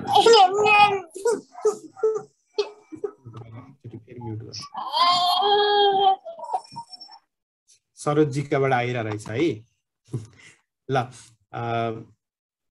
राज्यको दूरदृष्टि संविधान हो, किनकि संविधानले राज्यका लक्ष्य, राज्यका उद्देश्य, राज्यका आधारभूत सिद्धान्त सबैलाई एकै ठाउँ समेट्ने हुनाले अब राज्य कसरी सञ्चालन गरिनेछ, राज्यका उद्देश्य के हुन्, अब के गर्दै जाने लक्ष्य छ, यो सबै समेट्ने हुनाले राज्यको लङ टर्म भिजन अर्थात् दूरदृष्टि संविधान हो। यी भए अलिकति अवधारणात्मक कुरा। अब टक्क हो चाहिँ के भन्नु पर्दाखेरि संविधान भनेको राज्य शक्तिलाई नियन्त्रण गर्ने उपाय हो। तिमी नेपालको प्रधानमन्त्री हो भने तिमीले यति मात्रै गर्न पाउँछौ, त्योदेखि बाहेक गर्न पाउँदैनौ। प्रधानमन्त्री हुँदैमा मन परि गर्न मिल्दैन। तिमी नेपालको राष्ट्रपति हौ भने तिमीले गर्न पाउने यति हो। तिमी अख्तियारको प्रमुख आयुक्त हौ भने तिमीले गर्न पाउने यति हो। तिमी नेपाल प्रहरीका आइजिपी हो भने तिमीले गर्न पाउने यति हो। नत्र त सत्ता शक्तिमा भएको व्यक्तिले जेसुकै गर्देला हैन। सत्ता शक्ति र सरकारमा भएका व्यक्तिहरूले कति के गर्न मिल्छ र के गर्न मिल्दैन भनेर उनीहरूलाई सीमित गर्ने डकुमेन्ट कानुन संविधान हो। नत्र के हुँदो रहेछ, सत्तामा पुगेपछि व्यक्ति सत्ताको अब हामी कहाँ त हामीले धेरै भन्नै पर्दैन, नेपालमा पटक पटक भएको देखेको गरेको चिज भएको हुनाले सत्तामा पुगेपछि त्यो सत्ताको शक्तिको मन परि स्वेच्छाचारी रूपले आफूलाई फाइदा हुने गरी सबैले प्रयोग गर्न खोज्ने देखिन्छ, प्रयोग गर्न खोजेको सम्म देखिन्छ भनौँ न अहिलेलाई हैन। त्यसैले संविधान भनेको चाहिँ त्यसो नहोस् भनेर सीमित गर्नलाई ल्याइने चिज संविधान हो। त्यसो नहोस् देशमा भनेर सीमित गर्नलाई ल्याइने चिज संविधान हो। अर्को चार्टर अफ गभर्नेन्स भनेर चाहिँ मैले अघि तपाईहरुले सबैजनाले भन्नुभएको कुरा, देशमा देशको शासन व्यवस्थालाई को प्रबन्ध मिलाउने भनौँ न हैन, कसरी देशमा शासन व्यवस्था चल्ने छ हैन, ठ्याक्क यसरी यो हुनेछ भनेर एउटा गाइड गर्ने, मार्गनिर्देशन गर्ने, शासकीय स्वरूपलाई राज्यको शासकीय स्वरूपको प्रबन्ध मिलाउने, यस्तो शासकीय स्वरूप हुनेछ नेपालमा, यसरी काम गरिनेछ भनेर सबै निर्देशित गर्ने काम संविधानले गर्छ। यो तपाईहरु सबैबाट आएको कुरा हुनाले मैले यसमा भित्र छिर्ने समय बचाउने प्रयास गरेँ है त। अर्को ग्यारेन्टर अफ पिपल्स राइट्स, जनताका अधिकारहरूको सुनिश्चित गर्ने काम पनि संविधानले गर्छ। संविधान भनेको जनताको अधिकार सुनिश्चित गर्ने चिज पनि हो। किन सुनिश्चित गर्नुपर्छ? अब चाहे त्यो नेपालको जस्तो अलिअलि समयमा फेरिराख्ने सरकार होस्, चाहे त्यो 5-5 वर्षमा मात्रै फेरिने अन्य कुनै देशको अलि स्थायी प्रकृतिको सरकार होस्, सबै सरकारमा एउटा के डर हुन्छ भने त्यो सरकारमा पुगेको व्यक्तिले त्यतिखेर जतिखेर आफू सरकारमा छ आफ्नो इच्छा, आफ्नो उद्देश्य, आफ्नो आकांक्षा र आफ्नो स्वार्थ अनुसार कुनै एक वर्गका अधिकारलाई सम्मान गर्ला, अर्को वर्गको अधिकारलाई कुण्ठित गर्ला भन्ने डर सधैँ भइरहन्छ। मसँग दुश्मनी भएको मान्छे यो देशको मानौँ न प्रधानमन्त्री भयो अरे, अथवा भनौँ न यो देशको शासक भयो अरे, कानुन बनाउने अधिकार पनि छ अरे, कानुनको व्याख्या गर्ने अधिकार पनि छ अरे, कानुनको कार्यान्वयन गराउने अधिकार पनि छ अरे। मसँग त्यो व्यक्तिको दुश्मनी छ, उसले त के गर्न सक्ने भयो, म जे काम गर्छु अथवा मेरो जे स्वभाव छ ठ्याक्कै त्यही कुरा लेखेर यस्तो स्वभाव भएको व्यक्तिलाई चाहिँ तत्काल समातेर मृत्युदण्ड दिनु भन्ने कानुन बनाउन सक्ने भयो। किन? उसँग सबै शक्ति छ, मसँग केही पनि छैन। ल यो त असाध्यै अतिरञ्जनापूर्ण भयो भने, त्यति अतिरञ्जित कुरा पनि नगर्ने हो भने पनि सबैका आफ्ना सिद्धान्त हुन्छन्, सबैका आफ्ना नजिकका व्यक्ति हुन्छन्। आफू सत्तामा भएका बेला आफ्ना नजिकका व्यक्तिलाई काखा, अरूलाई पाखा गर्ने, आफू सत्तामा भएका बेला आफ्नो सिद्धान्त अनुरूप चल्ने व्यक्तिहरूलाई विशेष सुविधा दिने, आफ्नो सिद्धान्त विपरीत चल्ने व्यक्तिहरूका आधारभूत अधिकारहरू पनि खोसिदिने होइन। कहिलेकाहीँ त ठाउँ हिटलरहरू पनि आउँछन् नि, जसले एउटा सिङ्गो ठुलो वर्गलाई नै तिमीले पढ्न पनि पाउँदैनौ, तिमी मान्छे पनि होइनौ, तिमीलाई त म मारिदिन्छु एकै ठाउँमा भनेर पनि गर्न सक्छ नि। हामी कहाँ त्यति धेरै एक्सट्रिम कहिल्यै पनि भएन, तथापि त्यस्तो पनि त हुन सक्छ। संविधानले के गर्छ, जोसुकै शासक आओस्, तपाईको पक्षको आओस्, तपाईको विरोधको आओस्, जतिसुकै पावरफुल होस्, जतिसुकै शक्ति सम्पन्न होस्, जतिसुकै माथिल्लो पदको होस्, तर पनि उसका केही निश्चित यो सीमा हुन्छन् र तपाईँ आम नागरिकको यति अधिकार चाहिँ सुनिश्चित छ है, त्यो जोसुकै आओस्, सत्तामा जोसुकै बसोस्, तर नागरिकका यति अधिकार चाहिँ सुनिश्चित छन्। त्यति नागरिकका अधिकार चाहिँ त्यो सत्तामा बस्ने व्यक्तिले कुनै पनि हालतमा पूरा गर्नै पर्छ, प्रदान गर्नै पर्छ भनेर निश्चित गर्ने र जनताका अधिकारहरूलाई सुनिश्चित गर्ने काम पनि संविधानले गर्छ। संविधान त्यो पनि हो, संविधान जनताका अधिकारहरू सुनिश्चित गर्ने दस्तावेज पनि हो। अर्को के भनिन्छ, देशको कानुनलाई जनताको इच्छाका आधारमा बन्छ भनिन्छ। देशको कानुनको स्रोत कानुन किन बाध्यकारी हुन्छ? किनकि त्यो जनताको इच्छाका आधारमा निर्माण हुन्छ भनिन्छ। संविधान किन मूल कानुन हो? किनकि देशको सबैभन्दा मूल शक्ति, देशको सार्वभौम शक्ति प्रयोग गरेर संविधान बनाइन्छ भन्ने सिद्धान्त संवैधानिक कानुनमा अंगीकार गरिएको छ। देशको सबैभन्दा मुख्य शक्ति के हो? संविधान निर्माण गर्ने शक्ति हो। किन? संविधानले देशका बाँकी सबै चिजहरूलाई निर्देशित गर्ने हुनाले, संविधान देशको सबैभन्दा मूल कानुन भएको हुनाले संविधान निर्माण गर्ने शक्ति चाहिँ सबैभन्दा महत्त्वपूर्ण शक्ति हो भन्ने, त्यसलाई सोभरेन पावर भनिन्छ अथवा कन्स्टिट्युएन्ट पावर भनिन्छ। त्यो चाहिँ राज्यको सबैभन्दा आधारभूत शक्ति हो भनिन्छ। यति शक्ति सम्पन्न चाहिँ सार्वभौम सत्ता सम्पन्न। अब हामी कहाँ संविधानले चाहिँ नेपालको सार्वभौम सत्ता जनतामा निहित रहनेछ भन्छ होइन। त्यो सार्वभौम सत्ता जनतामा छ छैन भन्ने कुरा तपाईहरु पछि विधिशास्त्र पढ्दा अलि त्यसलाई क्रिटिकली एनालिटिकली हेर्नु होला। अहिलेलाई मैले यति मात्रै भन्न चाहे, कुनै पनि देशको संविधान कहाँबाट बनेको मानिन्छ भने त्यो देशको सबैभन्दा मुख्य शक्ति सार्वभौम शक्तिबाट संविधान निश्चित हुन्छ, सार्वभौम सत्ताबाट संविधान निर्माण गरिन्छ भन्ने मान्यता राखिन्छ। त्यसैले संविधान सबैभन्दा बाध्यकारी हुन्छ, किनकि सार्वभौम शक्तिको प्रयोग गरेर संविधान निर्माण गरिन्छ। सार्वभौम शक्ति खिचेका सीमाहरूको आधारमा रहेर अरू सबै चिज सञ्चालन गरिनुपर्छ। संविधानको स्रोत सार्वभौम हो। सार्वभौम नेपाली जनताको इच्छा आकांक्षाका आधारमा नेपालको संविधान बनेको हो भन्ने मान्यता राखिएको हुनाले संविधान नेपालका लागि मूल कानुन बनेको हो है। अझै अब अरू केही एक दुईटा कुराहरू भन्नुपर्दा, यो मैले भनि पनि सकेको छु, यी कुराहरू कतिपय दोहोरिरहेका छन्। राज्यमा राज्य शक्ति कसरी बाँडफाँड गरिने, राज्य शक्ति कसरी सञ्चालन गरिने, राज्य शक्तिको प्रयोग कसरी गरिने भन्ने कुरा पनि संविधानले निर्देशन गर्छ। अब संविधान नै सबै थोक चाहिँ होइन है। यसो सुन्दै जाँदा संविधान भनेको सबै थोक हो भन्ने लाग्न सक्छ। राज्यको सिर्जना पनि संविधानबाट हुने रे, जनतालाई अधिकार पनि संविधानले दिने रे, त्यो अधिकार उल्लङ्घन हुँदा प्राप्त हुने उपचार पनि संविधानले दिने रे, सरकार गठन पनि संविधान अनुसार हुने रे, सरकारको सञ्चालन पनि संविधान अनुसार हुने रे, सरकारले अब के भन्ने, सरकार ढल्ने पनि संविधान अनुसार रे होइन, सबै चिज संविधान अनुसार रे भनेर हेर्दाखेरि संविधान त ओ के नै रहेछ, सबै चिज संविधान रहेछ भन्ने पनि लाग्न सक्छ। तर वास्तवमा संविधान भनेर हामी जे चिजलाई नेपालको संविधान भनेर बोकेर हिँडिरहेका छौँ नि, त्यो चाहिँ वास्तवमा यो सबै चिजहरूलाई निर्देशन गर्ने त्यो एउटा हुन्छ नि स्केलेटल म्याप भनेर राखेको छु मैले, अस्थि पञ्जर भन्छौँ नि, जसलाई हामी मान्छेको यसो ठक्क अस्थि पञ्जर झुन्ड्यायो भने मान्छेको सबै प्रारूप त त्यहाँ देखिन्छ नि टक्क। तर त्यति मात्रै मान्छे हो त? त्यति स्केलेटन मात्रै भएर, अस्थि पञ्जर मात्रै भएर, हड्डी मात्रै भएर चल्छ त? त्यसलाई त अरू धेरै चिजले ढाक्नु पर्छ, अरू धेरै चिज त्यहाँ अरू धेरै चिज पनि चाहिन्छ, अरू विभिन्न अङ्गहरू चाहिन्छ, सबै चिज मिलेर बल्ल न मान्छे बन्छ। अस्थि पञ्जर त त्यसको एउटा के भन्ने, त्यसलाई संरचनासम्म न हो, भित्री संरचनासम्म न हो। त्यसैले संविधान चाहिँ वास्तवमा त्यसै गरी राज्यको एउटा स्केलेटल म्याप हो, अस्थि पञ्जर हो। टक्क यस्तो हड्डीको संरचना हुन्छ नि, टक्क यसरी यसरी राज्य चल्छ भन्ने एउटा बाहिरी भनेपछि एकदमै भित्री संरचना चाहिँ संविधानले निर्देशन गर्छ। अनि त्यसलाई थपथाप गर्ने काम चाहिँ अरू कानुनहरूले, अरू सिद्धान्तहरूले, अदालतका व्याख्याहरूले, त्यो देशको अभ्यासले, यो सबै चिज जोडेर संविधानले जे गर्न खोजे हो त्यो चाहिँ सबै चिज जोडेर मात्र गर्न सकिन्छ। केसी वेयर भन्ने संविधान सम्बन्धी कानुनका एकदमै विज्ञ छन्, सबैतिर पढिने, सबैतिर मानिने, उनका कुरा धेरै पढिन्छ। उनको एउटा किताब छ मोडर्न कन्स्टिट्युसन्स भन्ने। नाम मोडर्न कन्स्टिट्युसन्स भए पनि अब यो धेरै पहिलाको हो, त्यतिखेरैको मोडर्न कन्स्टिट्युसन होला होइन। तर जे होस्, मोडर्न कन्स्टिट्युसन्स भन्ने किताबमा केसी वेयरले के भन्छन् भने संविधानलाई दुईटा तरिकाले बुझ्न सकिन्छ। दुई तरिकाले बुझ्न सकिन्छ।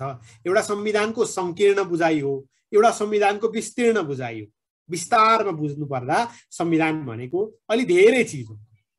तपाईँ हामीले अहिले जति पनि छलफल गरेका छौँ, तपाईँहरूले अघि मलाई जे जति भन्नुभएको थियो, मैले यो स्लाइडमा जे जति कुरा राखेँ, मैले मेरो तर्फबाट तपाईँलाई जे सुनाएँ, त्यो सबै पनि संविधान हो। चाहे त्यो नेपालको संविधान भन्ने किताबका 308 वटा धारा छन्, धारा 1 देखि धारा 308 सम्म, चाहे त्यो धारामा ती कुरा लेखिएको होस् या नहोस्, हैन।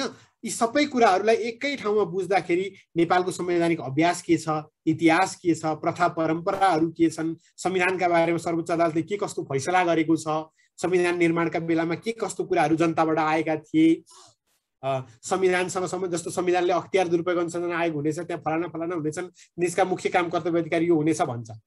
तर स्टिङ अपरेसन गर्न पाउने कि नपाउने, अख्तियार आफैले पैसा दिएर अनि त्यो व्यक्तिले घुस लिएछ भनेर त्यसलाई पक्रेर थुन्न पाउने कि नपाउने भनेर संविधानले भन्दैन। किन? संविधानले संरचना मात्रै तय गर्छ।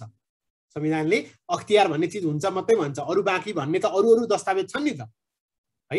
हो, यस्ता सबै दस्तावेजहरूलाई एक ठाउँ गर्ने हो भने, सबै सिद्धान्तहरूलाई एक ठाउँ गरेर पनि यो संविधान हो भन्न सकिन्छ। त्यो हो संविधानको विस्तीर्ण बुझाइ। अर्को, नेपालको संविधान भन्ने किताब एउटा लिखित किताब छ, त्यसमा 308 वटा धारा छन्, सुरुमा प्रस्तावना छ, पछाडि अनुसूचीहरू छन्। हो, यति नै मात्रै संविधान हो भन्ने हो भने त्यति नै मात्रै संविधान हो भन्ने पनि अर्थ गर्न सकिन्छ। त्यो चाहिँ संविधानको साँघुरो बुझाइ भयो है, त्यो चाहिँ सङ्कीर्ण बुझाइ भयो। न्यारो सेन्समा हेर्ने हो भने संविधान भनेको एउटा अथवा कुनै कुनै देशमा 3-4 वटा कानुनमा छरिएर बसेको छ भने 3-4 वटा अथवा एउटा कानुन अथवा 3-4 वटा कानुनको सम्मिलित रूप भनेर मात्रै पनि हेर्न सकिन्छ। अथवा अघि हामीले कुरा गरे जस्तो राज्यको आदर्श, राज्यको दर्शन, न्यूनतम साझा कार्यक्रम, राज्यको उद्देश्य, यो सबै पनि संविधान हो भनेर अलि विस्तीर्ण रूपले पनि संविधानलाई बुझ्न सकिन्छ। ठ्याक्कै यहीँनिर आएर मैले भन्नुपर्दा कन्स्टिट्युसन र कन्स्टिट्युसनल ल, संविधान र संवैधानिक कानुन कहिलेकाहीँ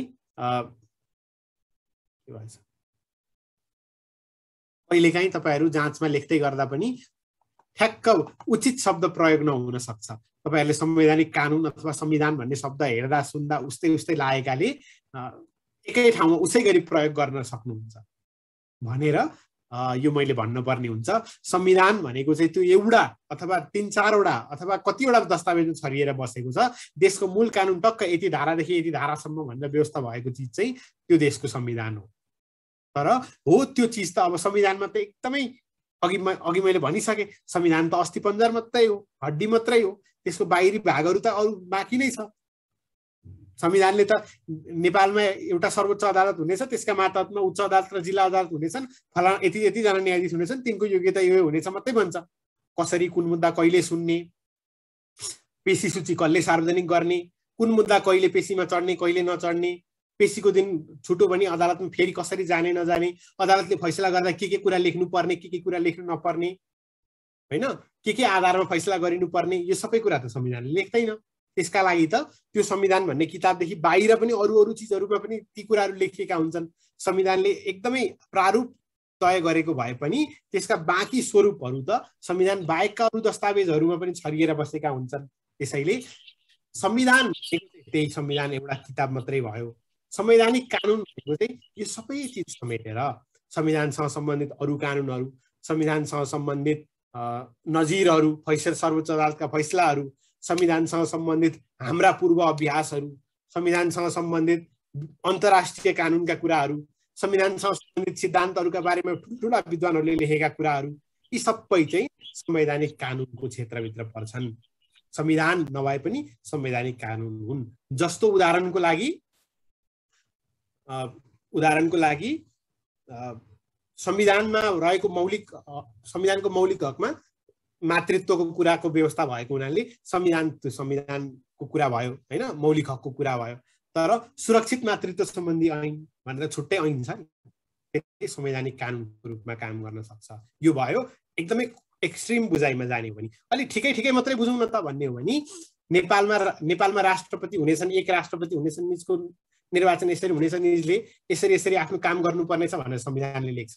तर राष्ट्रपतिको बाँकी सेवा सुविधा के हुने हैन, बाँकी अधिकार के हुने, बाँकी कर्तव्य के हुने, राष्ट्रपति सम्बन्धी अरू देशमा के व्यवस्था कानुनी व्यवस्था गरिनुपर्छ, ती कुराहरू चाहिँ संविधानमा छैन। त्यो कहाँ छ? राष्ट्रपतिको पारिश्रमिक सेवा सुविधा सम्बन्धी ऐन भन्ने अर्कै ऐन छ, त्यता छ, त्यहाँ खोज्न जानुपर्छ हैन। मानव अधिकार आयोगको बारेमा संविधानले केही कुरा व्यवस्था गरेको छ, तर त्योदेखि बाहेक अरू कुरा खोज्नु पर्यो भने कहाँ जानुपर्छ? मानव अधिकार आयोग ऐनमा जानुपर्छ। अनि मानव अधिकार आयोगले कुनै पनि व्यक्तिले मानव अधिकार आयोग भनेपछि तपाईहरुले बुझ्नु नै हुन्छ, मैले तपाईहरुलाई भोलि पर्सि यसको बारेमा डिटेलमा बुझाउँछु पनि। मेरो मानवाधिकार उल्लङ्घन भयो अथवा कसैको मानवाधिकार उल्लङ्घन भयो भनेर व्यक्तिहरूले मानवाधिकार आयोगमा उजुरी पठाउन सक्छन्। त्यसरी उजुरी परेपछि आयोगले छानबिन गर्छ अनि कसैलाई नसिहत दिन्छ, कसैलाई विभागीय कारबाही गर्नु भन्छ, कसैलाई मुद्दै चलाउनु पर्छ भन्छ। हो यसरी मुद्दा चलाउनु पर्छ भन्यो भने चाहिँ अख्तियारले के अरे मानवाधिकार आयोगले आफै मुद्दा चलाउनु पाउने कि नेपाल सरकारवादी भएर महाधिवक्ता मार्फत मुद्दा चलाउनु पर्ने कि त्यसरी मुद्दा चलाउँदा सजाय मागदावी गर्नुपर्ने कि विभागीय कारबाही मात्रै हुने कि यो सबै कुराहरू त संविधानमा लेखिँदैन। त्यो कहाँ लेखिन्छ? मानवाधिकार आयोग ऐनमा लेखिएको छ। केही कुरा मानवाधिकार आयोग सम्बन्धी सर्वोच्च अदालतले गरेका फैसलाहरूमा छन्, केही कुरा हामीले पहिलेदेखि गर्दै आएका अभ्यासका आधारमा हुन्छ। यो सबै कुरा समेट्ने चाहिँ संवैधानिक कानुनले हो। संवैधानिक कानुन भनेको संविधान मात्र होइन, एउटा संविधान भन्ने किताबमा मात्र सीमित हुँदैन, त्यसलाई परिपूर्ण गर्ने अरू कुराहरू, देशका अरू कानुनहरू, देशको सर्वोच्च अदालतले कानुन व्याख्या गर्दा प्रतिपादन गरेका अरू सिद्धान्तहरू समेतका आधारमा देशको सञ्चालनको बारेमा निर्णय गर्ने चाहिँ संवैधानिक कानुनले हो। प्रतिनिधि सभामा धारा 76 को 3 बमोजिम बनेको सरकारले 1 महिनाभित्र विश्वासको मत लिनुपर्ने छ भनेर संविधानले भन्छ।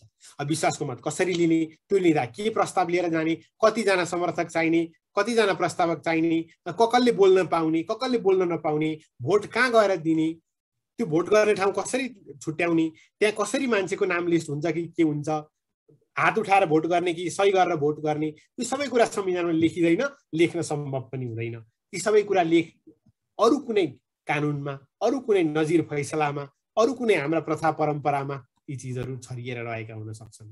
हो यस्ता संविधानसँग सम्बन्धित अरू कानुनी चिजहरूलाई हामी संवैधानिक कानुन भन्छौँ। संवैधानिक कानुन के हुन् त? संवैधानिक कानुन कहाँबाट निश्चित हुन्छन् त? संवैधानिक कानुनका स्रोत के हुन् त भनेर हेर्ने हो भने संवैधानिक कानुनका 2 किसिमका स्रोत हुन्छन्। एउटा बाध्यकारी स्रोत जसलाई मान्नै पर्छ, जसमा जे छ त्यही अनुसार गर्नुपर्छ, त्यो हो बाइन्डिङ सोर्स अफ कन्स्टिट्युसनल ल। के पर्छ त्यसमा? नेपालको संविधान नेपालको बाध्यकारी संवैधानिक कानुन हो। त्यसैगरी मैले अघि दिएका उदाहरणहरूमा भए जस्तै मानवाधिकार आयोग ऐन, प्रतिनिधि सभा नियमावली, अख्तियार दुरुपयोग अनुसन्धान आयोग ऐन, राष्ट्रपतिको सेवा सुविधा पारिश्रमिक सम्बन्धी ऐन, यी सबै लेजिस्लेसन है। पहिलो स्रोत मैले भने संविधान, त्यो तपाईहरुले बुझिहाल्नुभयो।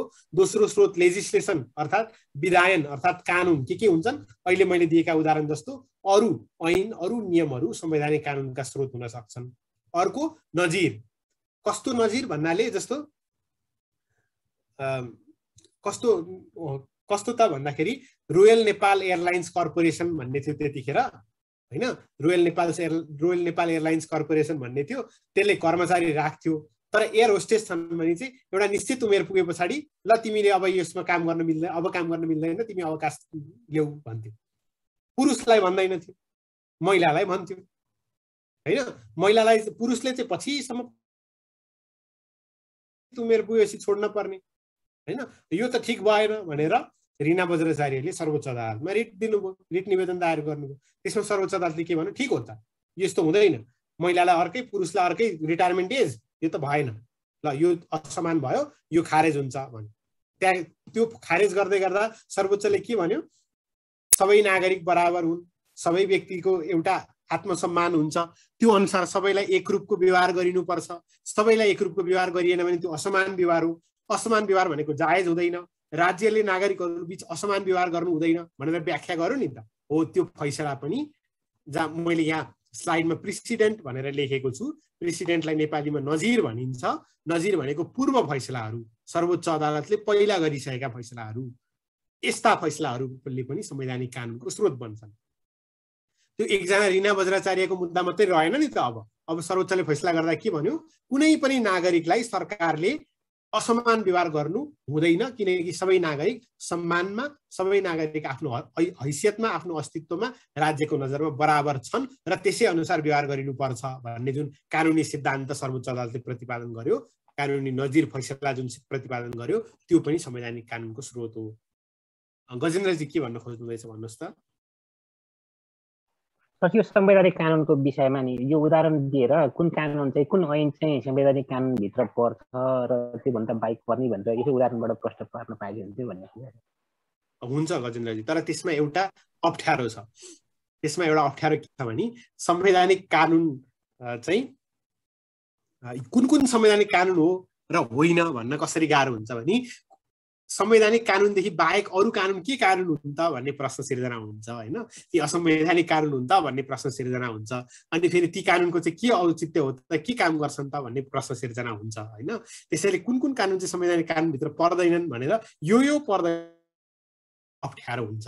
तर पनि कसरी चाहिँ हेर्न सकिन्छ भने संविधानमा कुनै चिजको यसो एकदमै आधारभूत प्रारूप मात्रै दिएर त्यसलाई अलि व्याख्या गर्न, बढाउन, त्यसलाई कार्यान्वयन गर्न, संविधानमा लेखिएको कुरालाई कार्यान्वयन योग्य बनाउन संविधान त आफै कार्यान्वयन हुँदैन नि त। जस्तो मौलिक हकमै संविधानले के भन्छ, 3 वर्षभित्र आवश्यक कानुन बनाएर मौलिक हकको कार्यान्वयन गरिनेछ भन्छ होइन।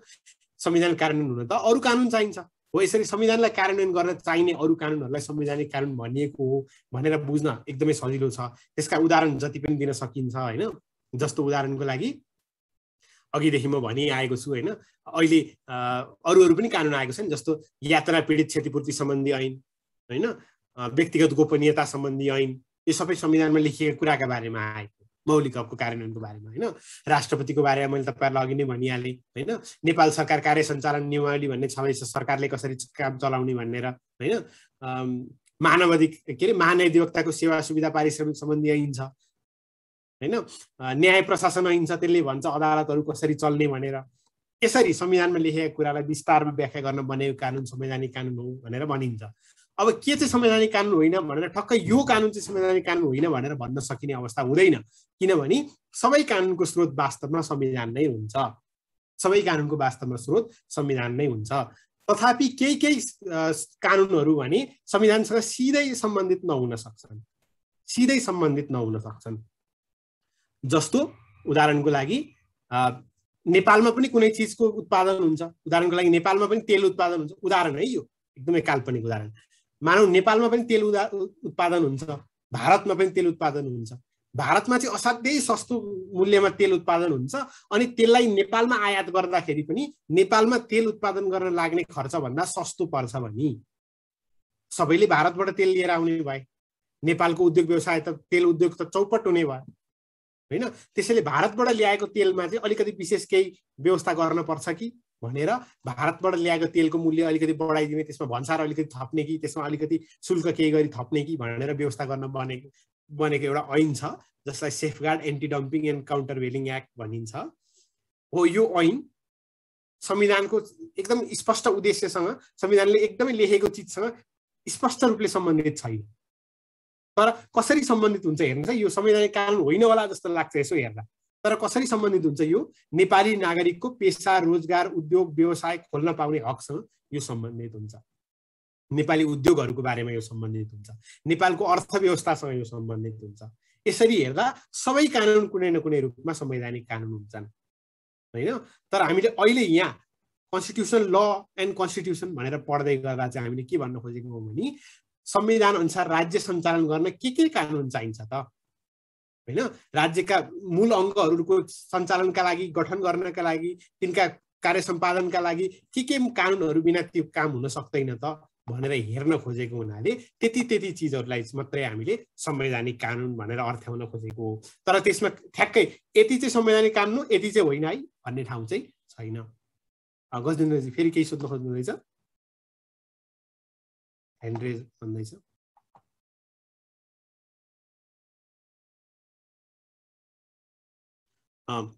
ल म संवैधानिक कानुन कहाँ पाइन्छ, कस्तो हुन्छ भनेर बताउन खोज्दै थिएँ। एउटा त्यही लिखित नेपालको संविधान भनेर लेखिएको किताबमा भए जति पनि नेपालको संवैधानिक कानुन हो। त्यो बाहेक त्यो संविधानसँग लेखिएका कुराहरूसँग सम्बन्धित अरू ऐन नियमहरू पनि संवैधानिक कानुन हो। संविधानका बारेमा, संविधानसँग सम्बन्धित कुराहरूको बारेमा व्याख्या गरिएको सर्वोच्च अदालतका फैसला पनि संवैधानिक कानुनका अङ्ग हुन्। त्यो मात्रै होइन, प्रथा परम्पराहरू पनि संवैधानिक कानुनका अङ्ग हुन्। कन्भेन्सन्स जसलाई मैले भनेको छु, संवैधानिक अभ्यासहरू पनि संवैधानिक कानुनका स्रोत बन्छन्, संवैधानिक कानुनका स्रोत बन्छन्। जस्तो यसको उदाहरण कतिपय कुरा संविधानले आफै लेखिदिन्छ, कतिपय कुरा संविधानले नलेखे पनि त्यो कुरा यसो हो नि त, यसरी गरिन्छ नि त भनेर अन्दाज गर्न सकिन्छ। उदाहरणको लागि एउटा सरकार जस्तो हामीलाई त एकदम सजिलो छ यो उदाहरण पनि। केपी शर्मा ओलीजीले धारा 76(3) बमोजिम अल्पमतको सरकार केही समय चलाउनु भयो। त्यस पछाडि उहाँले राजीनामा पनि गर्नु भएन, विश्वासको मत लिन पनि जानु भएन, तर मैले मार्ग प्रशस्त गरेँ भन्नुभयो हैन। यो हामीले देख्यौँ। अब हेर्नुहोस् है, कुनै एउटा सरकार थियो, केपी ओलीको सरकार थियो, मानव यो त हाम्रोमा भएको घटना भयो, मानव उनले राजीनामा लेखिदिएका थिए। 76(3) बमोजिमको सरकार थियो, तर उनले राजीनामा गरे, म सरकार चलाउँदिन, म प्रधानमन्त्री बन्न इच्छुक छैन भनेर राजीनामा लेखेर दिए भने अर्को सरकार त तत्काल त आउँदैन। केपी शर्मा ओलीले राति 12 बजे राजीनामा गरे भने 12:01 अर्को प्रधानमन्त्री त नियुक्त हुँदैन, त्यसका लागि केही समय त लाग्छ। त्यो समय लागुन्जेल देशमा के गर्ने? अब सरकार विहीनताको अवस्था सिर्जना गर्ने त भन्दा होइन। केपी शर्मा ओलीले नै काम चलाउ रूपमा त्यो सरकारलाई निरन्तरता दिइरहन्छन् बिचमा भन्ने हुन्छ नि। यो अभ्यास पनि गर्यौँ नि हामीले हैन नेपालमा। अब काम चलाउ अवस्थामा रहेको सरकारले के गर्न मिल्ने के गर्न नमिल्ने भन्ने केही कुरा त नेपालको संविधानले भन्छ। जस्तो उदाहरणको लागि जुन मन्त्री परिषद त्यही नै मन्त्री परिषद कायम रहन्छ, मन्त्री परिषद पुनर्गठन गर्न मिल्दैन भन्छ र त्यो अनुसार एउटा रिट पनि जारी भयो, तपाईहरुलाई थाहै छ हैन। थुप्रै मन्त्रीहरू एकैचोटि पदमुक्त भए, पदमुक्त त भएनन्, काम कारबाही नगर्नु भनेर अन्तरिम आदेश आयो हैन। केही कुरा संविधानले भन्छ, बाँकी केही कुरा संविधानले भन्दैन। के भन्दैन? एकदमै राज्यका लागि दूरगामी महत्त्वका कामहरू नगर भनेर संविधानले भन्दैन हैन। नागरिकता अध्यादेश ल्याऊ कि नल्याऊ भन्ने कुरा संविधानले भन्दैन हैन। परराष्ट्र नीतिमा असर पर्ने काम गर कि नगर भनेर संविधानले भन्दैन। राज्यको सुरक्षाका बारेमा कम्प्रोमाइज हुने गरी कुनै काम गर्ने कि नगर्ने भनेर संविधानले भन्दैन। तर के मान्यता राखिन्छ, के अभ्यास छ पहिल्यैदेखिको हाम्रो देशको पनि र विदेशहरूको पनि भनी अन्य देशहरूमा पनि के अभ्यास छ भने काम चलाउ अवस्थामा पुगिसकेको सरकारले दूरगामी महत्त्वका निर्णयहरू लिनु हुँदैन भन्ने अभ्यास छ, मान्यता छ। यो के का आधारमा भएको? पहिला के प्र्याक्टिस हुँदै आयो त्यसको आधारमा भएको, पुरानो अघिल्लो सरकारहरूले कसरी अभ्यास गर्दै आए त्यसका आधारमा भएको। यस्ता परम्पराहरू जुन कुनै पनि कानुनमा लेखिँदैन, कहीँ पनि लेखिएको हुँदैन, ती पनि संवैधानिक कानुनका स्रोत बन्न पुग्छन्, किनकि तिनले पनि राज्य सञ्चालनको निर्णय दिन्छन्। तिनले पनि राज्य सञ्चालन कसरी गरिनेछ भन्ने कुराको निश्चय गर्छन्। त्यसैले ती चिजहरू पनि संवैधानिक कानुन हुन्। कहीँ लेखिएको छैन कानुनमा, तर अभ्यासबाट ती कुराहरू प्रचलनमा आएका छन्। अर्को ट्रिटिज भनेर लेखेको छु यहाँ मैले, देशहरू बीच हुने सम्झौता। जस्तो नेपाल र अन्य राष्ट्रहरू बीचमा आइसिसिपिआर भन्छौँ हामी, international covenant on civil and political rights, नागरिक तथा राजनीतिक अधिकार सम्बन्धी यो प्रतिज्ञा पत्र भन्छौँ हामी, सबै राज्यहरूले साइन गरेको, प्राय संयुक्त राष्ट्र सङ्घका सबै सदस्यहरूले हस्ताक्षर गरेको यस्तो दस्तावेज कुनै छ भने त्यो पनि राज्यको लागि बाध्यकारी कानुन बन्छ र त्यसले पनि निर्देश गर्छ।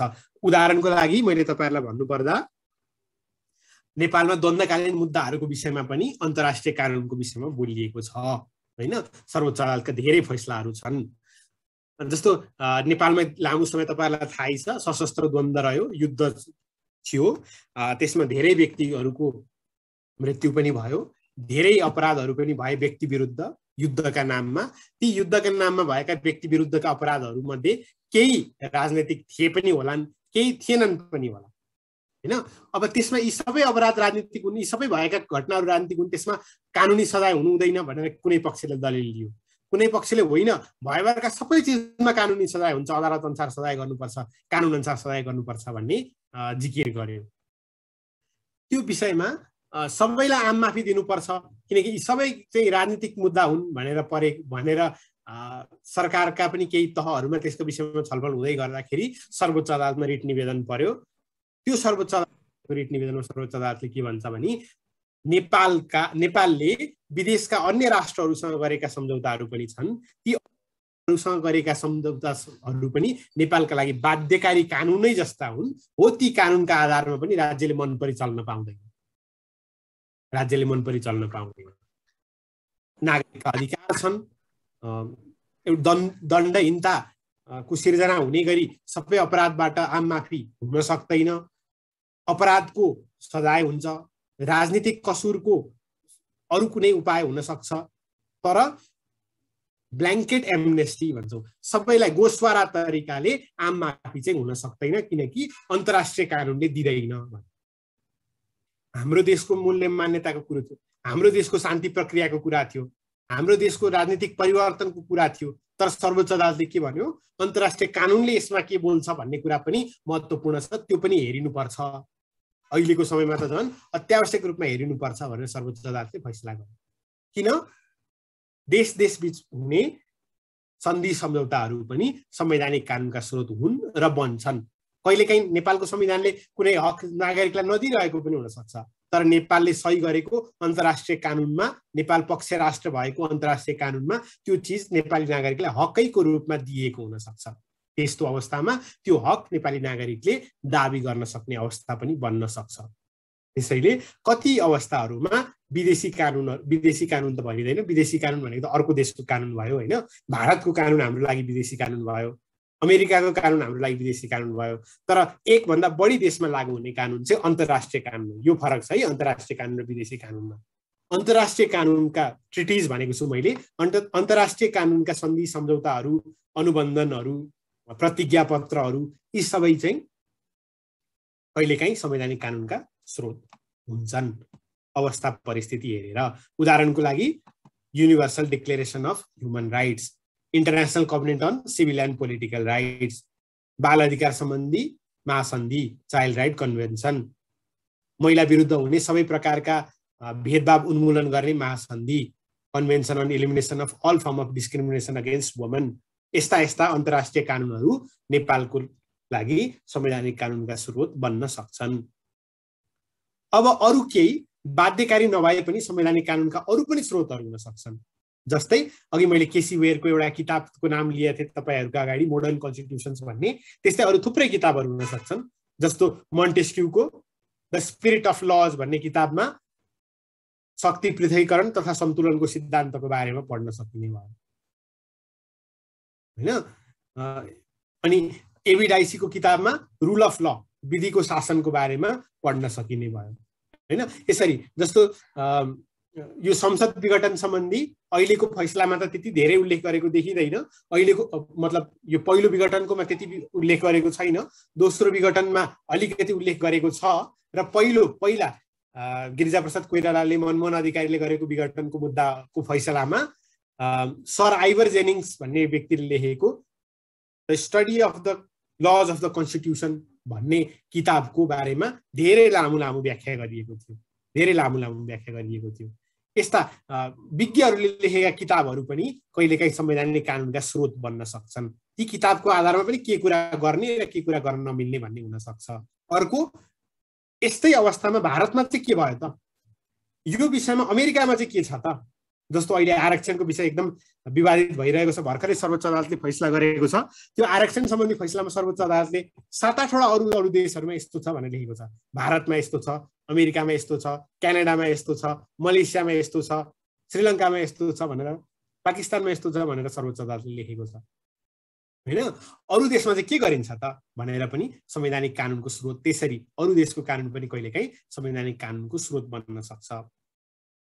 कहिलेकाहीँ के गर्दा उचित हुन्छ त, के गर्दा राम्रो हुन्छ त, के गर्दा भलो हुन्छ त भनेर पनि सोच्नुपर्ने हुनसक्छ, के गर्दा भलो हुन्छ त भनेर पनि सोच्नुपर्ने हुनसक्छ संविधानको कार्यान्वयनको सम्बन्धमा। यसलाई हामीले reason, equity and good conscience भनेर मैले यहाँ स्लाइडमा राखेको छु। त्यो भनेको संविधानको पालना गर्दा इमान्दारितापूर्वक पालना गरिनुपर्छ भन्ने कुराहरू। यसलाई चाहिँ यो तल मैले प्रिन्सिपल्स भनेर राखेकै छु, सिद्धान्तहरू, धेरै सिद्धान्त हुन्छन्, हामी अहिले तपाईँहरूसँग म धेरै चर्चा गर्न मिल्दैन, मैले भ्याउँदिनँ। मैले त्यो संविधानका सबै धाराहरूको कार्यान्वयन हुने गरी सङ्गतिपूर्ण व्याख्या गर्नुपर्छ, संविधानको उद्देश्यपरक व्याख्या गरिनुपर्छ, संविधानको जनहितमा व्याख्या गर्नुपर्छ, शक्ति पृथकीकरणको सिद्धान्तका आधारमा संविधानको व्याख्या गरिनुपर्छ। यस्ता धेरै सिद्धान्तहरू छन् जसले संविधानको व्याख्यामा मद्दत गर्छन्। अब म कन्स्टिट्युसनलिजम भन्ने च्याप्टरमा जानै लागेको छु, त्यसैले सान्दर्भिक पनि होला। म तपाईँहरूलाई एउटा कुरा भन्छु है त, संवैधानिक कानुनको स्रोतको रूपमा कसरी उचित निर्णय गर्नु, सही निर्णय गर्नु, कसरी संवैधानिक कानुनको स्रोत बन्छ भन्ने म तपाईहरुलाई एउटा चर्चा गर्छु है त। जस्तो उदाहरणको लागि यो अहिले भर्खरै भएको विघटनको कुरामा हेरौँ है त। धारा 76 को 7 मा विघटनको बारेमा के लेखिएको छ भने अर्को सरकार नबनेमा अथवा धारा 76(5) बमोजिम गठन भएको मन्त्री परिषदका प्रधानमन्त्रीले विश्वासको मत प्राप्त गर्न नसकेमा विघटन हुनेछ भनेको छ। अर्को सरकार बन्न नसकेमा भनेर त लेखेको छ नि हैन। अब राष्ट्रपतिजीले के भन्नुभयो, केपी शर्मा ओलीले पनि सरकार बनाउन दाबी गरे, शेरबहादुर देउवाले पनि सरकार बनाउन दाबी गरे। दुवैको दाबीमा विश्वासयोग्य देखिएन, किनकि यता पनि केपी शर्मा ओलीकोमा समर्थन गर्ने व्यक्ति पनि देउवाकामा देखिए, देउवालाई समर्थन गर्ने व्यक्ति केपी शर्मा ओलीकामा पनि देखिए। दुवैतिर मान्छे देखिँदैछन्। यो पनि भरपर्दो छैन, त्यो पनि छैन भनेपछि कोही पनि भरपर्दो छैन। त्यसको मतलब सत्ता पक्षबाट पनि सरकार दिन सकेन, भरपर्दो प्रतिपक्षबाट पनि सरकार दिन सकेन। ल अर्को सरकार गठन हुन सकेन भनेर त राष्ट्रपतिले भन्नुभयो हैन। केपी ओलीले पनि दाबी गरे, देउवाले पनि दाबी गरे। त्यसको मतलब दुवैसँग बहुमत छ भन्ने भएन। एउटासँग भए त अर्कोसँग बहुमत हुने थिएन। यो दुईटैसँग पक्कै पनि बहुमत छैन जस्तो छ। ल सरकार बन्न सकेन भनेर उहाँले निर्णय गरिदिनु भयो। त्यसको आधारमा प्रधानमन्त्रीको सिफारिसमा संसद विघटन त भयो नि त हैन। धारामा लेखेको शब्द मात्रै हेर्ने हो भने त अर्को सरकार गठन हुन नसकेमा भएन त सरकार गठन। विघटन सदर हुनुपर्ने थियो, विघटन गर्ने अवस्था बनेको थियो। धारामा लेखेको शब्द मात्रै, शब्दलाई एकदम यान्त्रिक भएर त्यो शब्दमा लेखेको एक एक शब्दको अर्थमा मात्रै जाने थियो भने त धारा 76(5) बमोजिम सरकार गठन हुन सकेन, त्यसैले विघटन सदर भन्दा हुन्थ्यो नि त। तर होइन, त्यो उचित छ त? छलछामपूर्वक पो गरिएको थियो कि त्यो सबै कुराहरू? कुनै एउटा व्यक्तिलाई हुन नदिन अर्को व्यक्तिले छलछामपूर्वक पो गरेको थियो कि? पूर्वाग्रहका आधारमा पो त्यो फैसला गरिएको थियो कि, त्यो निर्णय गरिएको थियो कि हैन? यी सबै कुराहरू पनि हेरिनुपर्छ भनेर अहिले सर्वोच्च अदालतले लेख्यो नि त। लोकतान्त्रिक मूल्य मान्यताका आधारमा संविधानको व्याख्या गरिनुपर्छ भनेर त सर्वोच्च अदालतले अहिले बोल्यो नि त हैन। त्यसैले संविधानमा लेखेको कहिलेकाहीँ शब्दले मात्र पुग्दैन, कहिलेकाहीँ त्यसका पछाडि नियत कस्तो छ भनेर पनि हेर्नुपर्छ। त्यसको पछाडि के उद्देश्यले यो काम गरिँदैछ भनेर पनि हेरिनुपर्ने हुन्छ। अरू सिद्धान्तहरूले कसरी यसलाई व्याख्या गर्छन् भनेर पनि हेर्नुपर्ने हुन्छ। संविधानमा लेखेको धारा उल्लेख गर्दैमा हुँदैन, धारा उल्लेख गर्दैमा पुग्दैन। संविधानको धारा उल्लेख गरेर मात्र किन पुग्दैन तपाईहरुलाई थाहा छ? संविधानको धारै उल्लेख गरेर संविधानको बारेमा, संविधानप्रति धेरै अब हामीमा त एउटा कु भन्ने शब्द प्रयोग हुन थालेको छ नि। संविधानप्रति कु गर्दाखेरि पनि संविधानकै धारा प्रयोग गरिन्छ। एउटा भनाइ छ नि, जो सबैभन्दा बेसी जहानिया हुन्छ, एकतन्त्रीय हुन्छ, त्यसले सबैभन्दा बेसी लोकतन्त्रको नाम लिन्छ, चाहे त्यो लोकतन्त्रलाई मानमर्दन गर्न नै किन नहोस्। त्यसै गरी संविधान उल्लङ्घन गर्नेहरूले पनि धेरै पटक संविधानको नाम लिइरहेको, संविधानको धाराको जिकिर लिइरहेको हुन सक्छ। उदाहरणको लागि 2004 सालमा जुन संविधान थियो नि, नेपालको पहिलो संविधान, नेपाल सरकारको गभर्नमेन्ट अफ नेपाल एक्ट भनिन्छ हामी, नेपाल सरकार वैधानिक कानुन 2004 भन्छौँ नेपालीमा हामी। 2004 सालको संविधान के मकसदले बनाइएको थियो भने जनतालाई अधिकार दिए जस्तो गर्ने, तर जनतालाई अधिकार दिन होइन, राणा शासनलाई सुनिश्चित गर्न, अझै त्यसलाई अझै फैलाउन, अझै विस्तृत गर्न, अझै संस्थागत गर्न, राणा शासनलाई अझै सुदृढ गर्न ल्याइएको कानुन थियो। संविधानको नाममा, जनताको नाममा, तर जनताको अधिकारलाई अझै सीमित गर्न र राणा खानदानकै शक्तिलाई अझै बढाउन ल्याइएको संविधान थियो। संविधानकै नाममा त्यस्तो काम गर्नलाई संविधान ल्याइएको थियो 2004 सालमा। 2007 सालको संविधानको पनि त्यही संविधानकै धारा प्रयोग गरेर संविधान सभाबाट अर्को संविधान बनेसम्मका लागि भनेर ल्याइएको अन्तरिम संविधान पनि त्यही संविधानकै धारा देखाएर भइगयो, अब संविधान सभाको निर्वाचन गर्नु पर्दैन, संशोधन गरौँ, अब विधायिकी चुनाव गरौँ भनेर त्यही संविधानको आधारमा गरियो। 2015 सालको संविधानमा दिएको अधिकारै प्रयोग गरेर राजा महेन्द्रले 2015 सालको संविधान र बीपी कोइरालाको पहिलो जननिर्वाचित सरकारलाई अपदस्थ गरेका थिए। हैन, संविधानै प्रयोग गरेर 2047 सालको संविधान प्रयोग गरेरै राजा ज्ञानेन्द्रले प्रत्यक्ष शासनको सुरुवात गरेका थिए। हैन, यसरी हेर्दा संविधान देखाएरै पनि संविधान मिच्न सकिन्छ, संविधान देखाएरै संविधान मिच्न सकिन्छ। हामी कहिलेकाहीँ कानुनको शासन भन्छौँ नि, रुल अफ ल भन्छौँ नि, अनि त्यसको उदाहरणमा के भन्छौँ? कानुन बनाएर कानुन अनुसार चल्दैमा हुँदैन है, कानुन कस्तो बन्यो, कसरी बनाइयो भन्ने पनि महत्त्वपूर्ण हुन्छ भन्छौँ नि। संविधान बनाएर मात्रै पुग्दैन, संविधानको धारा देखाएर मात्रै पुग्दैन। धारा 76 5 बमोजिम सरकार गठन हुन सकेन, त्यसैले धारा 76 7 बमोजिम संसद विघटन भनेर लेखेर मात्र पुग्दैन। त्यो धाराको उद्देश्य त्यो थियो कि थिएन त? त्यो धाराको उचित व्याख्या गरियो कि गरिएन त?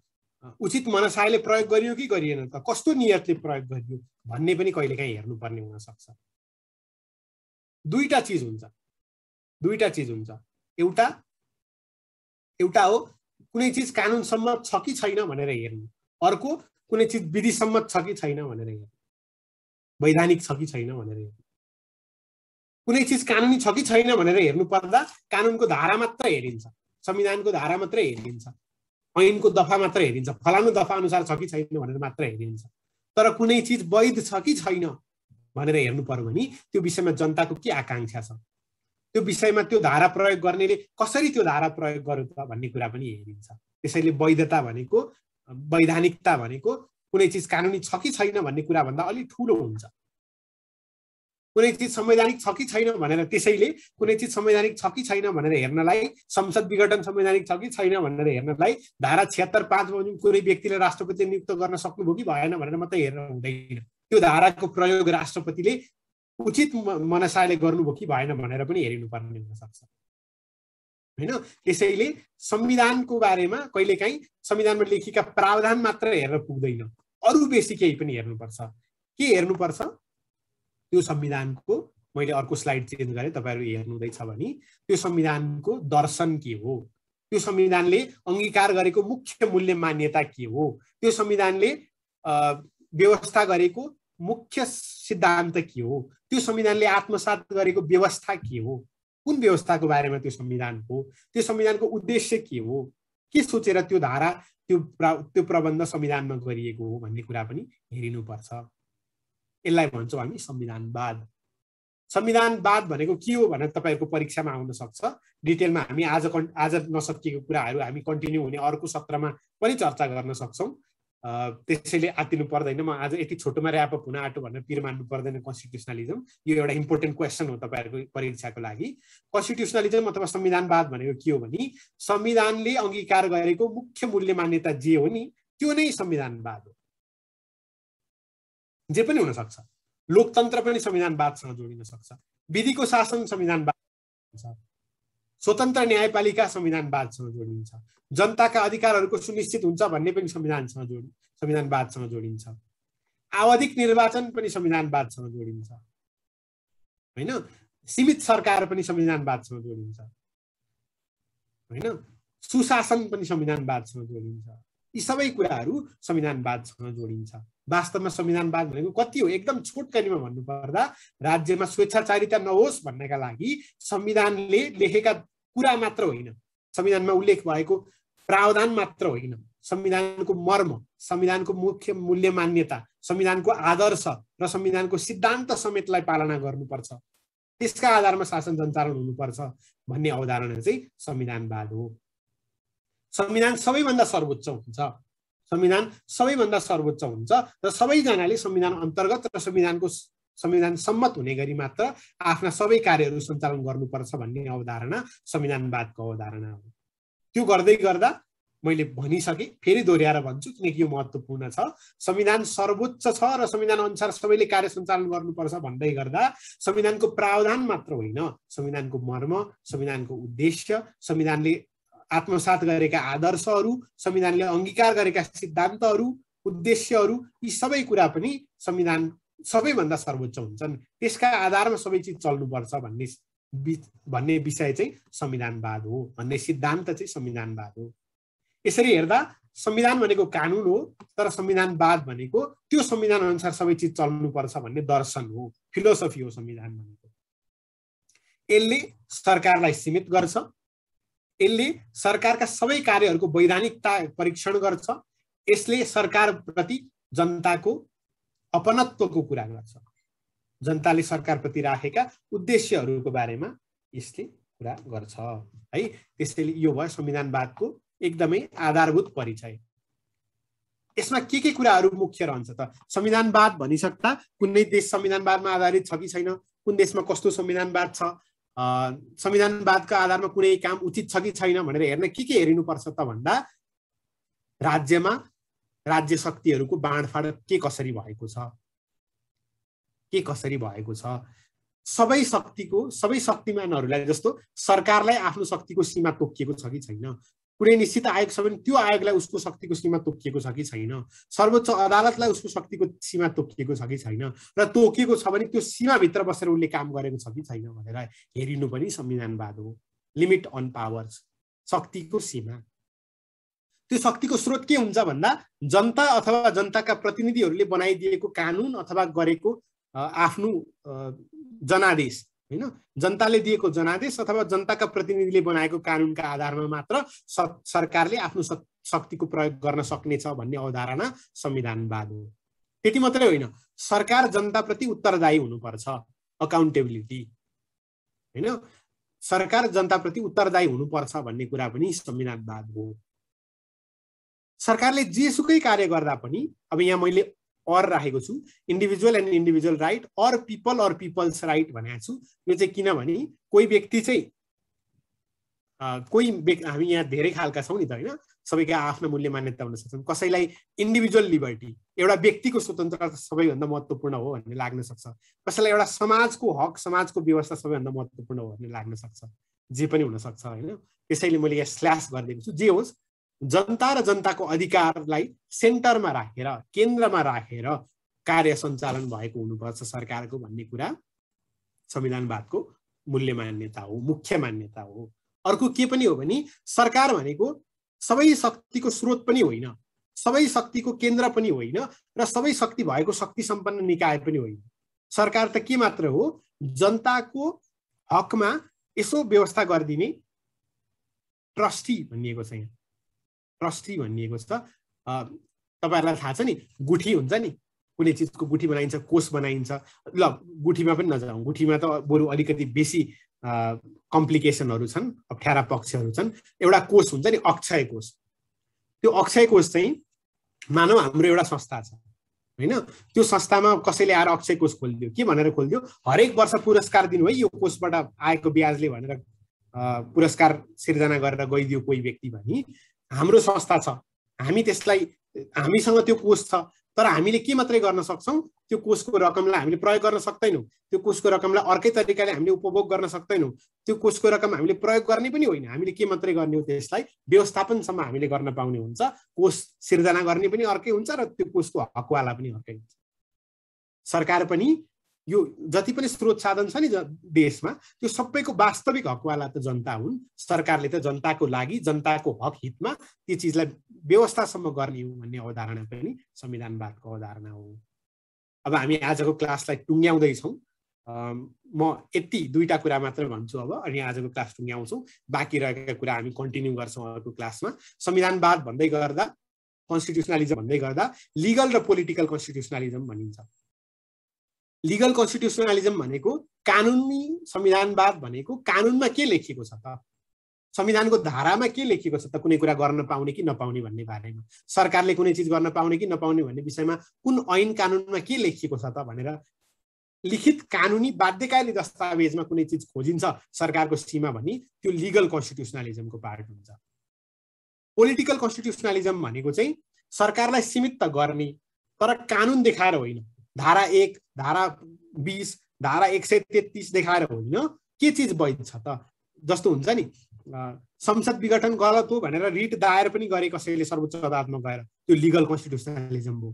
कोही चाहिँ सडकमा पनि उत्रे नि, संसद विघटन असंवैधानिक छ, बजार गर भनेर, त्यो पोलिटिकल मुभ जुन थियो नि, त्यो पोलिटिकल कन्स्टिट्युसनलिजमको पार्ट हो। 5-5 वर्षमा चुनाव हुनु, विपक्षी दलले सरकारका कतिपय चिजहरूलाई अड्काउन सक्नु, कतिपय प्रस्तावहरूलाई सदनमा अड्काउन सक्नु, यी सबै जति पनि राजनीतिक काम क्रियाकलापहरूबाट सरकारलाई नियन्त्रण गर्न सकिन्छ, ती चाहिँ पोलिटिकल कन्स्टिट्युसनलिजम हुन्। राजनीतिक संविधानवाद भनेको राजनीतिक उपायद्वारा सरकारलाई सीमित गर्नु। कानुनी संविधानवाद अथवा लिगल कन्स्टिट्युसनलिजम भनेको चाहिँ कानुनी प्रावधानहरूकै आधारमा, संविधानको धाराकै आधारमा, ऐन कानुनको दफाहरूकै नियमहरूकै आधारमा सरकारलाई सीमित गर्ने अवधारणा चाहिँ लिगल कन्स्टिट्युसनलिजम अथवा कानुनी संविधानवाद हो। समग्रमा संविधानवाद भनेको चाहिँ अहिले यो मैले यहाँ राखेको छु इकोनोमिक सोशल कन्स्टिट्युसनलिजम भनेर, यो चाहिँ त्यो देशको अर्थतन्त्र र त्यो देशको सामाजिक अवस्थाका आधारमा पनि संविधानलाई हेर्न सकिन्छ है भन्ने नयाँ भर्खरै डेभलप हुँदै गरेको अहिलेको रिसेन्ट ट्रेन्ड हो। तर हामीले परम्परागत रूपमा क्लासिकल रूपमा पढ्दै आएको भनेको चाहिँ संविधानवाद भनेको सरकारलाई सीमित गर्ने अवधारणा हो, जनताको अधिकारलाई सुरक्षण गर्ने अवधारणा हो। यसमा रुल अफ ल, कानुनी शासन, इन्डिपेन्डेन्स अफ जुडिसियरी, स्वतन्त्र न्यायपालिका, यस्ता यस्ता सबै, लोकतन्त्र, यी सबै चिजहरू संविधानवाद भित्रै पर्दछन्। सरकारलाई सीमित गर्ने अवधारणा भएको हुनाले यसका दुईटा प्रकार छन्। एउटा कानुन देखाएर सरकारलाई सीमित गर्ने कानुनी संविधानवाद र अर्को राजनीतिक अवधारणा देखाएर राजनीतिक अभ्यास मार्फत सरकारलाई सीमित गर्ने पोलिटिकल अथवा राजनीतिक संविधानवाद, पोलिटिकल कन्स्टिट्युसनलिजम अथवा राजनीतिक संविधानवाद। आजलाई मैले स्लाइड यति नै गरेको छु। अब यही संविधानवादका कुराहरूलाई, संविधानका प्रकारहरूलाई र संविधानका बाँकी कुरा जति हामीले पढ्नुपर्ने छ यो क्लासमा, हामीले जे डिल गर्नुपर्ने छ बाँकी कुराहरू, ती चिजहरू हामी बिस्तारै पढ्दै जान्छौँ, अर्को क्लासमा हेर्दै जान्छौँ। आजलाई चाहिँ संविधानको एकदमै बेसिक इन्ट्रोडक्सनको बारेमा मैले तपाईँहरूसँग सेयर गर्नुपर्ने कुरा यति नै हो। तपाईँहरूलाई सबै कुराको जानकारी नै छ, मैले अघि पनि तपाईँहरूलाई भने। जातमा उही उत्तर पुस्तिकामा चाहिँ अलिक कानुनी यस्ता शब्दहरू, कानुनी कन्सेप्टहरू पढुन्, इङ्ग्लिसमा होस् नेपालीमा होस् त्यसको कुनै फरक छैन, तर कानुनी तरिकाले त्यसलाई हेरियोस्, त्यही कुरालाई अलिकति कानुनी आँखाले हेरियोस् भन्ने कुरासम्म हो। त्यसमा तपाईँहरू सफल हुनुहुन्छ भन्ने मलाई एकदमै विश्वास छ।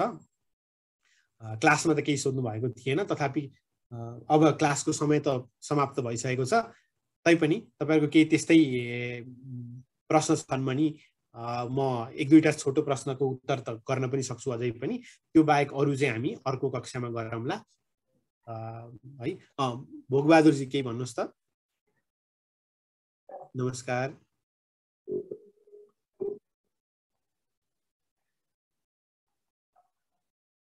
हुन्छ, यो भनेको चाहिँ कस्तो हो भने एकदम सिम्पल भन्छु है म, किनभने यो हजुरहरूलाई त्यति अहिले आवश्यक छैन, उही जाँचका लागि काम लाग्छ भन्ने मात्रै। जस्तो नेपालको संविधान समाजवाद उन्मुख संविधान छ, यसले त राज्यको एउटा अर्थतन्त्रलाई त निर्देशन गर्छ नि। भलै हामीमा त्यो अब प्रयोगमा आएको छैन, त्यो त्यसै लेखेको हो कि के हो हामीलाई अहिलेसम्म प्रयोगमा हामीले त्यो देखिरहेका छैनौँ, त्यो बेग्लै कुरो। तर देशमा कस्ता कल कारखाना उद्योग खोल्न पाउने नपाउने, राज्यमा सिर्जना भएको राज्यको आर्थिक स्रोतलाई कसरी वितरण गर्ने होइन, यो सबै कुरा त त्यसले निर्देशन गर्ने भयो नि त संविधानले होइन।